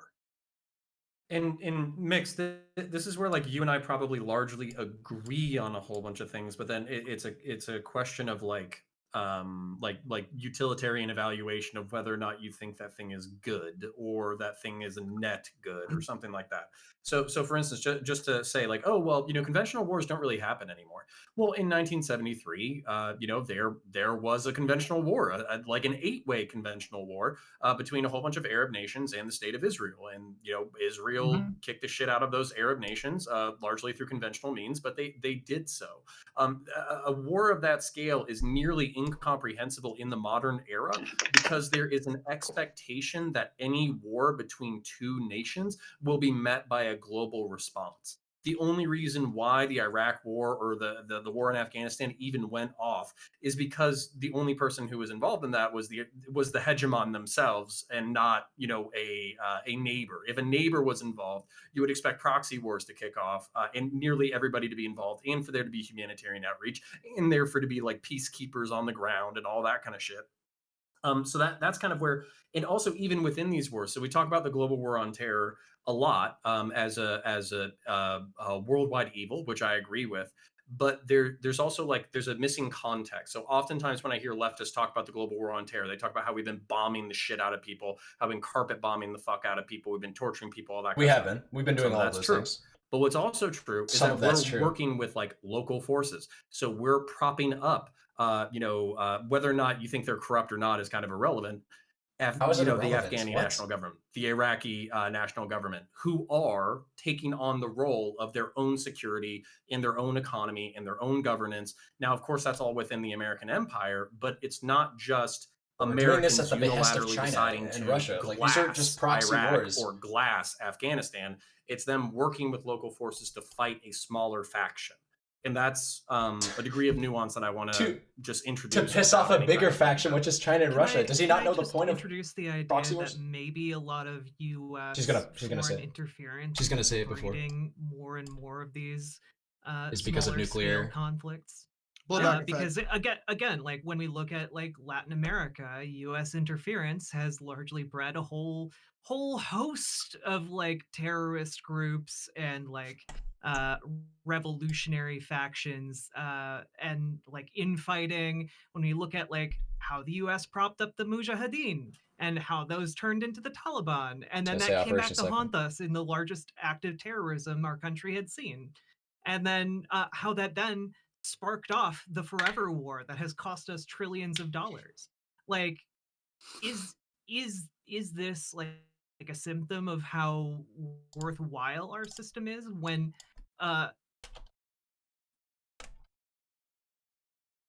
war is that a sign of strength or is it a weakness? It's a pretext. Sorry, go ahead, man.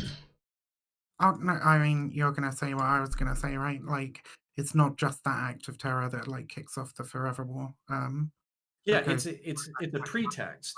So I brought this up in previous panels.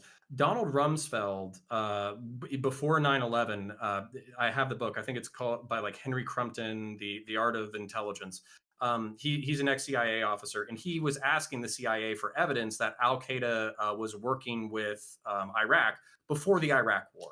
These projects are decades in the making. The reason why, it's always in the American mindset that Venezuela is a unique authoritarian evil that needs to be dismantled is because guess where the largest proven oil reserves in the world are? Venezuela. So the reason why we're always fixated with Iran being like a theocratic authoritarian evil, even though we work with theocrats and authoritarians, is because they don't play our game. They're not a part of the global capitalist hegemony. They stick their nose at us, they give us the middle finger. So that's constantly fixated in the American mind. That way, if we assassinate a general and they bomb our bases and we have people nearby and it kicks off a shooting war, oops, now we just get to take out Iran. So it's kind of, this is all decades in the making.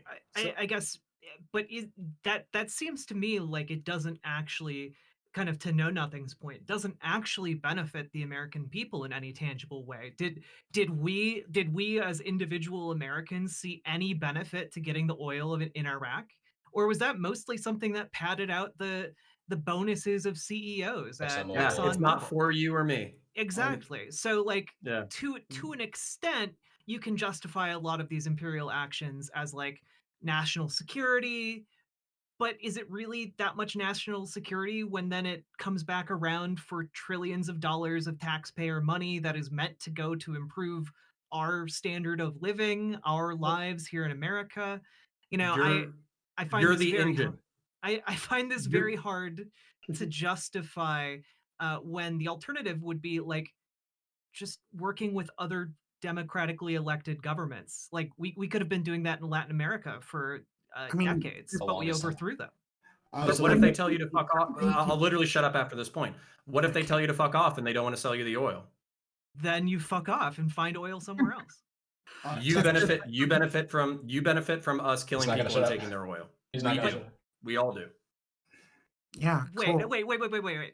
I don't think we all benefit from that though. Like if they tell us to fuck off, that costs fucking off and like following through with that costs us a far lot less than $1 trillion. We can go find oil for far less from other countries. I disagree, but I want to let other people talk. Okay, so I think it's an interesting conversation though. And something that I might want to get back to actually. So let's go to Wired. Let's go to Tiberius. Last username. Did you want to say anything at all? I just wanted to make a check in with you. Okay, that's fine. But so we'll start with Wired and last username. We'll go from there. Thanks, I appreciate it. I just wanted to say, I wonder if we're giving a little bit too much credit to American imperialism and not enough credit to MAD, or the acquiescence of like nuclear arms in a lot of these major superpower countries since the 40s, since the 50s, where, you know, prior to it, we didn't really see, well, I guess we did in the case of Japan at the end of the war, but yeah, prior to that, we didn't really see nuclear arms being in possession of any major country. And so maybe, again, we're giving too much credit to the current American hegemonic superpower or imperialist capitalist nation, if whatever you want to LARP about. But yeah, we're giving a little bit too much credit maybe to America and not enough credit to the threat that nuclear arms present to a global scale war, and how the wars that have been fought since we have acquired nuclear arms, since 5, and if we're being real, probably 6, 7, 8 or so countries actually probably have nuclear arms. What threat that presents to those superpowers, and how they've been circumnavigating that issue by fighting proxy wars in the Middle East. Yeah, that's my point. I agree with you completely, by the way, but my only counterpoint just being the fact that like we're talking about like two separate things here. Preventing and freezing large-scale conflicts because it's bad for everyone. I agree with you that nukes probably serve a very large role in that. But if you're talking about enforcing American material interests globally, you are talking about a lot of these small proxy wars. So I got two things. The first part is in regards to Matt, and this is largely the conversation I was kind of having with Vivian earlier, is that when it comes to the new weapons that we have, is that largely these kinds of arguments have been had before. I made the example of World War I with like machine guns and chlorine gas, and then going into World War II with tanks and airplanes and strategic bombers and all this other shit. Is that we keep upping the ante, and it seems not to be able to stop us. Now, has MAD changed the game? So far, no two nuclear armed nations have gone to war. However, I don't think that's the main point here. I'm actually going to use a leftist talking point. I am going to say that it is the prosperity encouraged by the economic partnership it brought by the American empire that has made us complacent and does not make us go to war. So bold. But in the event that that goes away, that's a whole different game. And we will use nuclear weapons. And the country that I'm scared of most right now is South Korea actually acquiring a nuclear weapon and using it because they'd have to. There's using it against who? Saying North the Norks, Japan, China, anyone in the region they don't like. Do you think South Korea would do that?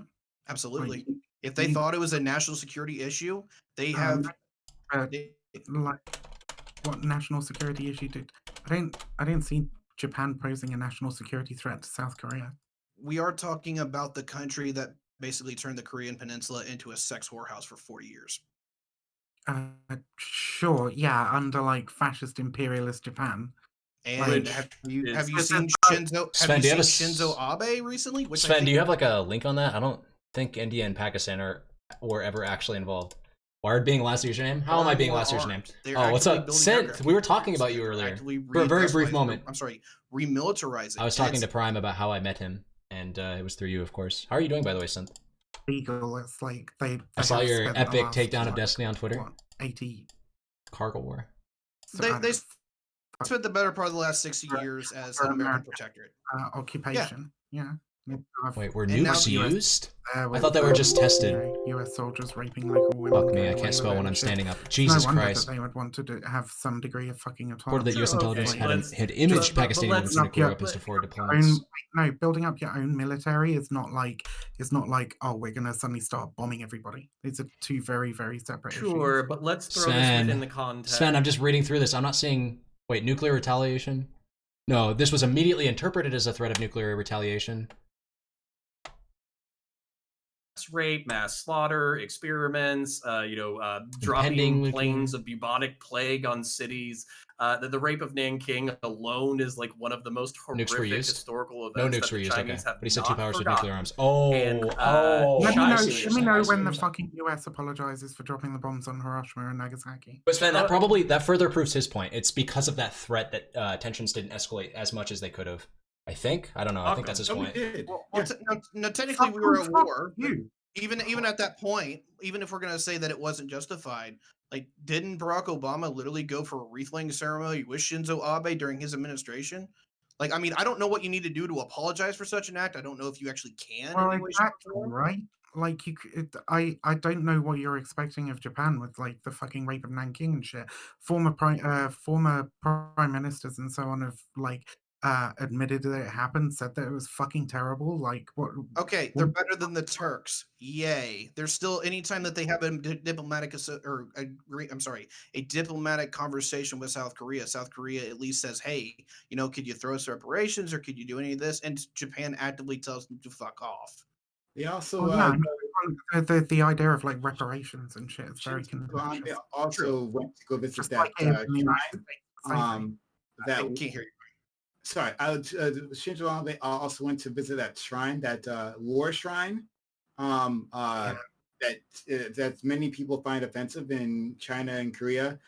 Like it's a shrine to the Prime Kai fallen, showing his unbiasedness frankly, and war criminals moderation. of Japan. Gotta love it. So we went there to antagonize Okay. them. I'm just putting that out there. I'm not drawing conclusions. I'm just No, putting you're that out right. Shinzo Abe is right wing. He's a nationalist. He's definitely someone who's like worth worrying about to a degree. But I don't think that they're about to fucking nuke Korea. I think that would No, be like long ass that- fucking white in the future. That's not really the question, because like, so for instance, like I don't this was something that my dad actually said that I really liked, because everybody is expecting this cataclysm, right? We're expecting that the empire is just going to collapse. Fuck me, dude. I'm in no position to insult somebody for this because, god damn it, it's just such a rude thing to do. But like, I think she said 3 smokes in the course of this conversation. Britain or the UK, Does that however make you you want to stressed? define it, ruled the world at one point. Like, the sun never set on the British Empire.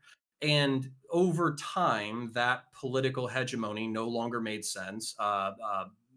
And there's smokes too. It became, The instead of walls are being gonna a get yellow. unipolar world, it became a multipolar world, and people developed spheres of influence that gradually Vivian push people prefers, out. And that's what's she, her going to happen to pronouns. the United States, by the way. So China is going to start pushing us out of their sphere of And we influence respect as those they here, become Isaac. more and more powerful. Some people We're are all going to lefties hold here. on to us for multilateral treaties in order to try to maintain us so we can be a counterweight against China. If India happens to choose us as an alliance, an allied partner over China, we'll probably be involved in the region for years. And it's the same thing with Europe. As long as Europeans continue to profit from and kind of tolerate American hegemony, we'll have vested European interest. But we'll see the empire kind of recede without like this like dramatic collapse. Hegemony? No, you're not. I thought it was hegemony too. So they're saying hegemony, so I I'm wrote a just whole like, okay, I guess. fucking Medium article. hegemony. What was it, like 6 months ago or some shit? I think both are deleted fine it, though. but You the say post is still up. hegemony or It hegemony, and was I think just about most like, people know what you're talking the about. idea of the collapse of the American empire and like its societal collapse not being a one day it's there, the next day it's not kind of thing. The fact is, I would say that America's been in a state of collapse for quite a while, and continues to go down that route. But all empires, you reach a level of unsustainability and then you have to scale back, or scale back or collapse. Those are the two options.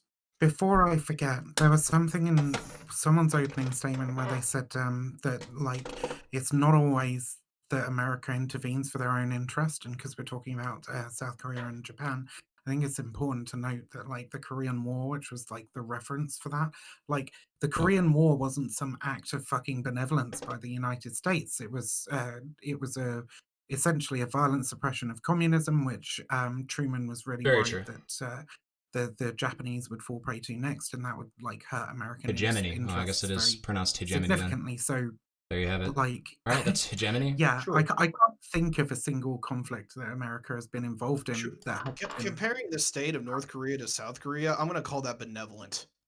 Can Can I step in and just be like, no, because it wasn't done for the, and the state of North Korea is partially due to what happened during the fucking Korean War. Tiberius completely loses his point. To imply that North Korea is not, like, at least to some extent, a product of America, or at least American imperialism, is nonsense. And yes, okay, I think it's night and day differences, you know, the amount of freedoms and the literal democracy that is implemented in South Korea versus North Korea. But don't even try to act like South Korea has always been that way, right? Or that they have no ill will towards other countries or belligerents. Like, need it, and mixed. And this isn't. Let's be clear. I'm not shilling. Should I just be saying this to them?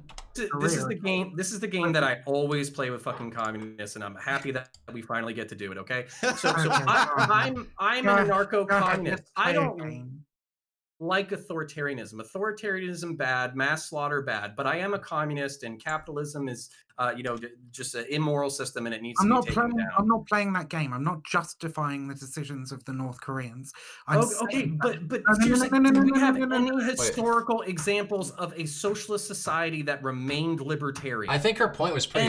Any historical example? I think her point was. I'm not playing the give me an example, blah blah blah. What I'm saying is, right? Why not? But why? Because it's fucking besides the point, and you're derailing. Not besides the point. If there's counterpoint. Libertarian society that's ever worked, that's pertinent. You should definitely go. Yes, there are numerous socialist and anarchist societies. We're gonna try Jack. We're gonna try Wired. Then we're gonna see if Doopy wants to add anything. Go ahead, Jack. Every time I say something, he gets derailed into idiocy.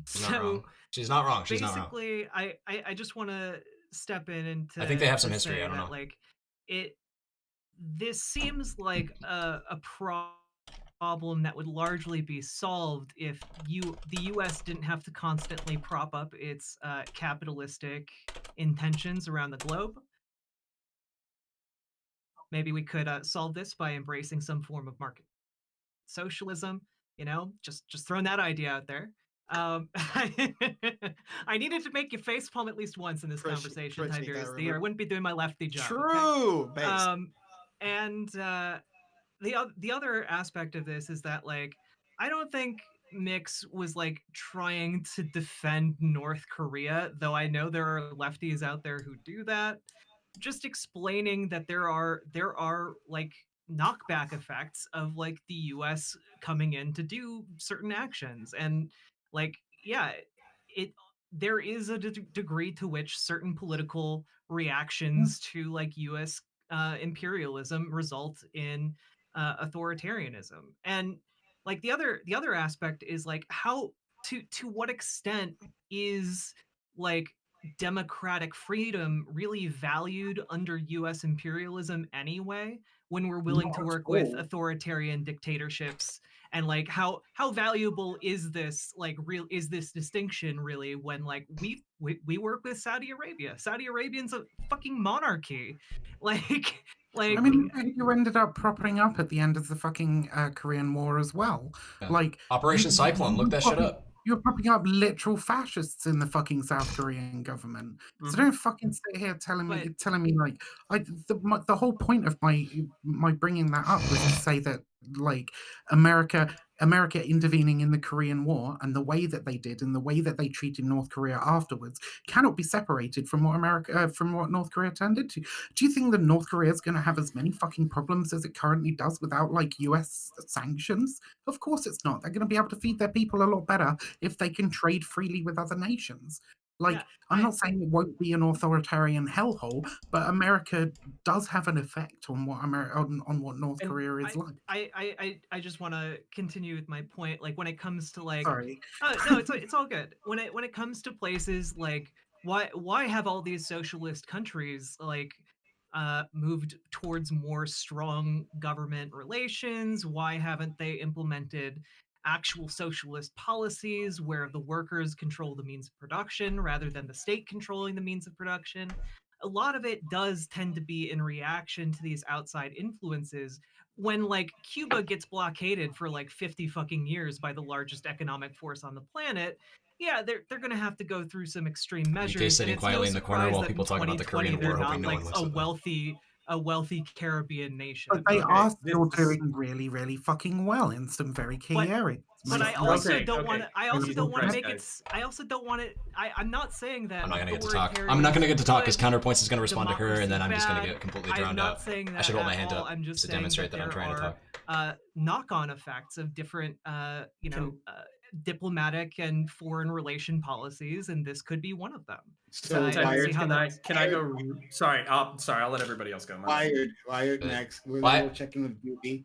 Then we'll throw in with Tiberius. I feel bad to dish gallop Counterpoints, especially since, I mean, I think Riverboat Jack pretty much said what I was trying to get at, but it was just essentially this point, which is that MX Vivian Wolf's point was not to like steelman the North Korean empire in any way, shape, or form. I think she was just simply trying to elucidate the fact that the United States has been involved since the Cold War in propping up South Korea over North Korea at the behest of North Korea, and never ever once, I don't think, until recent times have we extended or attempted to extend any sort of diplomatic relations towards North Korea. So there's a whole, like, there's a litany of instances in which we've been involved in like subversive attacks and like trying to carpet bomb them under Truman. So it just feels really short-sighted for you to sort of like try to go down the, name me an example of a communist utopia that works, when she just simply points out that, North Korea is not necessarily like a prop that came out of nowhere, right? That they are a product of, to some extent, their environmental designs, and that the United States was certainly involved in that. And I feel like it's very, very Weasley for you to like attack her as a tanky as a result of that.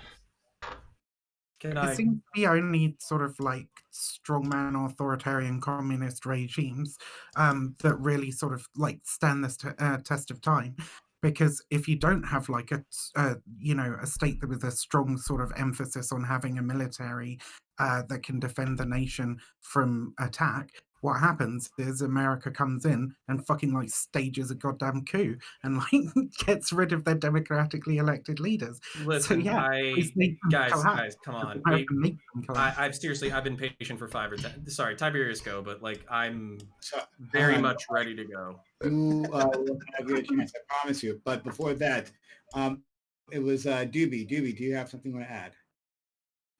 I've been pretty quiet throughout the center. I think Tiberius and Counterpoints is doing a really good job of expressing my opinion on this topic. But I just want to say, we're kind of harping on, the U.S. intervened and there's blowback, and these is it turning doomer? These countries that are more authoritarian. Like any semblance of doomerisms that you feel, Sven, have been there from the start. And you're just not recognizing it. Democracies in other nations, right? I don't really care. Why does he not? Because he's an American exceptionalist. I wish no North thing would talk more. Because U.S. comes along, topples a government, and props up a dictator. I don't care about the U.S. working with monarchies or theocracies or fascist nations. All he cares about is America. So long what an insanely naive political take. Right? Don't care about any other countries. That's all that matters. Here. All that matters is propping up America. And if in that, right, we can, how naive. Get a little benefit from it for everybody else to keep everyone happy, that's fine. I only care about America. If other countries do well because of it, fine, I don't care. But at the end of the day, it just matters that America's doing well. Wow, how incredibly naive. Don't make this a racial thing. There's nothing to do with brown people. I'm brown. Right? There are plenty of brown Americans. Don't make this about brown people dying or brown. Okay, it sounds like Vivian. Stupid. This is not a racial argument. America a racial thing, dude, by fucking treating the global south in the way that it does. Dude, what is going on with Perhaps Canada? With race. There's nothing to do with race. Guys, I'm being so patient. I'm not saying Trump or Biden, man. Okay, you'll go. It's already been decided. It doesn't matter what I say, right? Just won the electoral college like 4 hours ago, 5 hours ago. So here's, I have a few beefs, and I will. Let me go ahead and concede with an olive branch, and I'll try to be as fast as I fucking can. Okay, the one of the times that I realized that Americans were not the good guys in history, and we had like a unilateral right to run the world, is specifically Korean War history. We literally took nationalist level war policies that we had in World War II, where we literally just thought of civilians as an extension of the state and therefore deserving of slaughter, and we did that in North Korea. I don't agree with Mix that it was 80% of the population, but it was 30% of the population, which I think was like 2 to 3 million people at the time, that we purposefully bombed to shit. Literally, if there was a stick, if there was a hut In North Korea, we bombed it because it was still standing up. Literally, North Korean or American generals were actually complaining that they ran out of targets to bomb because they had literally bombed. Oh, it's the what are your predictions for the Georgia State Senate runoff elections? They're really close. They could honestly go either way. Is well taken. Okay. Wait, but the person that suggested it isn't here right now, so I don't know if that's gonna influence us talking about it. Like the person that suggested it literally dipped out or didn't even show up, I think. PRC, authoritarian. North Korea, authoritarian. Even Trump's America, hegemonic authoritarian. Empires of communist philosophy all became authoritarian nightmares and ultimately became better extensions of fascism than they were communism. And this is why you don't trade with communist nations, is because you actually enable them to become more powerful. This is the exact problem that we have with the PRC right now, or the CCP, whatever you want to call it. We normalized trade in 1976 immediately after they butchered between 5 million and 3 million of their own citizens in a fucking thought crime spree. And we normalized trade relations because it was in our self-interest. Now we have them committing, at the very least, a cultural genocide, if not an ethnic genocide, that we ignore for our fucking economic benefit. So frankly, while I am a realist about global power, I am also disgusted by America's sense of pragmatism, that we are basically ignoring something that we can at least draw some parallels to Nazi Germany, and yet nobody blinks a fucking eye about it. He's actually based on this point, but I don't... America isn't some fucking we're not doing anything about it. I've never argued that it's moral. Never argued that it's moral. My only argument was that it was better than the alternative. That was my only argument. Not you, just other people on the panel did earlier. So the only strength of my point that it's not some benevolent mother figure in the world and not fucking intervening to make the world a better place. He's posing it as anti-communism and shit, yeah. America richer, basically. And more to the point, America's rich people richer. We agree on this point, but then we disagree on whether or not that is a good thing and if other countries have reaped real benefits from American empire. And then that's where I'll stop and I'll I think it's a real toss-up, isn't it? Like there are definitely benefits for the countries that America has intervened in at some point, but there are also great fucking harms. And there are also, like I said, democratically elected governments have been overthrown, potentially decent fucking socialist nations that haven't had a chance to form because America fucking murdered them in their cradle. So what we'll do is we'll start with Tiberius. I really wanted to get in there and just like hit him with the wait. You're the same guy who he keeps saying that like communist. During this, and remember to everyone who's watching, the stream is not over. Even though we may be replacing this group of people, we're going to start with another group. We're going to do our walk-on panel. We got a lot of people in here who want to jump in on these. So we're not doing the last talking point. Love to hear you guys out. So stick around. The stream is not ending. The stream is not ending. Oh God, the stream is not ending. Start with Tiberius. All right, so I'm going to reach out to Vivian Wolf on this one because not only did I kind of put her in a box, which was absolutely not cool, but also she gave me a hard counter, which was supporting the Syngman Rhee government. And one of the big issues that I really have is that, yes, the United States definitely doesn't have a consistency on any kind of benevolency.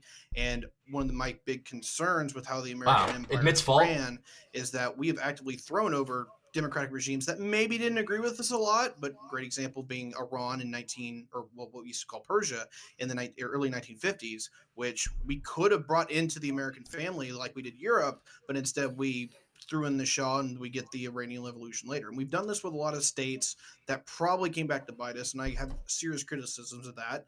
Hindsight's 2020, but that is the biggest point against my camp by a country mile. I fully acknowledge that. I hope we can change that, especially if we have to do Cold War II electric boogaloo against China. On the other hand, as far as addressing myself, is that I'm Tiberius D. I'm a geopolitical forecaster and Twitch streamer here on Twitch politics streamer here on Twitch. I talk geopolitics, if you may have noticed. I take econ and political science and demography and geography, and I warp them all into this weird spiderweb mesh that brings out the world in which I see it. That's where we were, where we are now, and where I think we're going. I talk a lot about that, but I also do a Pona show very similar to Mr. Prime. He kind of inspired me to do it in the way that he does it. If you want to come join our family, I've got a wonderful community of a lot of people. I've got a right-wing panel on Wednesdays, a veterans panel on Sundays, and then Ooh, everything a is right-wing panel. freeform. I've got plenty of people on the left, plenty of people on the right. Some of the people have from here have been on there. Great community, great time. Would love to have you. All right, everyone, check out Tiberius SD. A link is in the channel. Thank you all. Thank you, Tiberius, for coming through. Always Thanks for having me. Yeah, it was interesting talk. All right, I will go to Riverboat Jack. She's muted. Recognizing why she's an excellent streamer. I think she's still muted, by the way. Sorry. She's still muted. I am muted. There we go. All right. Do I get final thoughts on the topic? I forgot. I forgot. Okay, cool. And Final thoughts on the topic. Definitely there are possibilities of like different hegemonic powers emerging that could do a lot worse shit than the United States does. Though I think we should not take that light. And while we shouldn't take that lightly, I think we also need to recognize that like historically there's Wait, I want to read what you said. So was this discussion overall just kind of a mess? It was hard for me to follow through. You don't know anything about foreign policy. It's going to be very difficult for you to follow these kinds of conversations. Indonesia, in 2017, it was revealed that the United States was behind over. But even if you know, even if you do know communists. Even if you do know something about geopolitics, this was still kind of a messy conversation, I'll admit, to navigate. So I don't know. It did kind of feel like a mess. Here in the United States right now, and like nice memes, man. We're you know, my thoughts it's exactly. Bad shit all around. Okay, my argument to fix this would largely be that we need to abandon the system that has brought us here to this point where it's just bad shit from the top to the bottom. You know, it's taken us a long way, but let's build a better world together. Let's adopt some like worker co-ops. Let's pursue economic democracy. Let's make the world a better place. So that's generally what I talk about over on my channel, Riverboat Jack. I'm a market socialist. I talk about decommodification and socialism, and how we can deal with those big scary robots that are coming down in the future to rule us all. So yeah. Well, we can welcome our robotic overlords. That's what we'll do. That's what I do. We can welcome them even better if we're all in worker co-ops and can collectively reap the benefits. Why is this camera frozen for me? I don't understand. Yeah. So we'll have no disrespecting of our great and merciful robot overlords. Okay.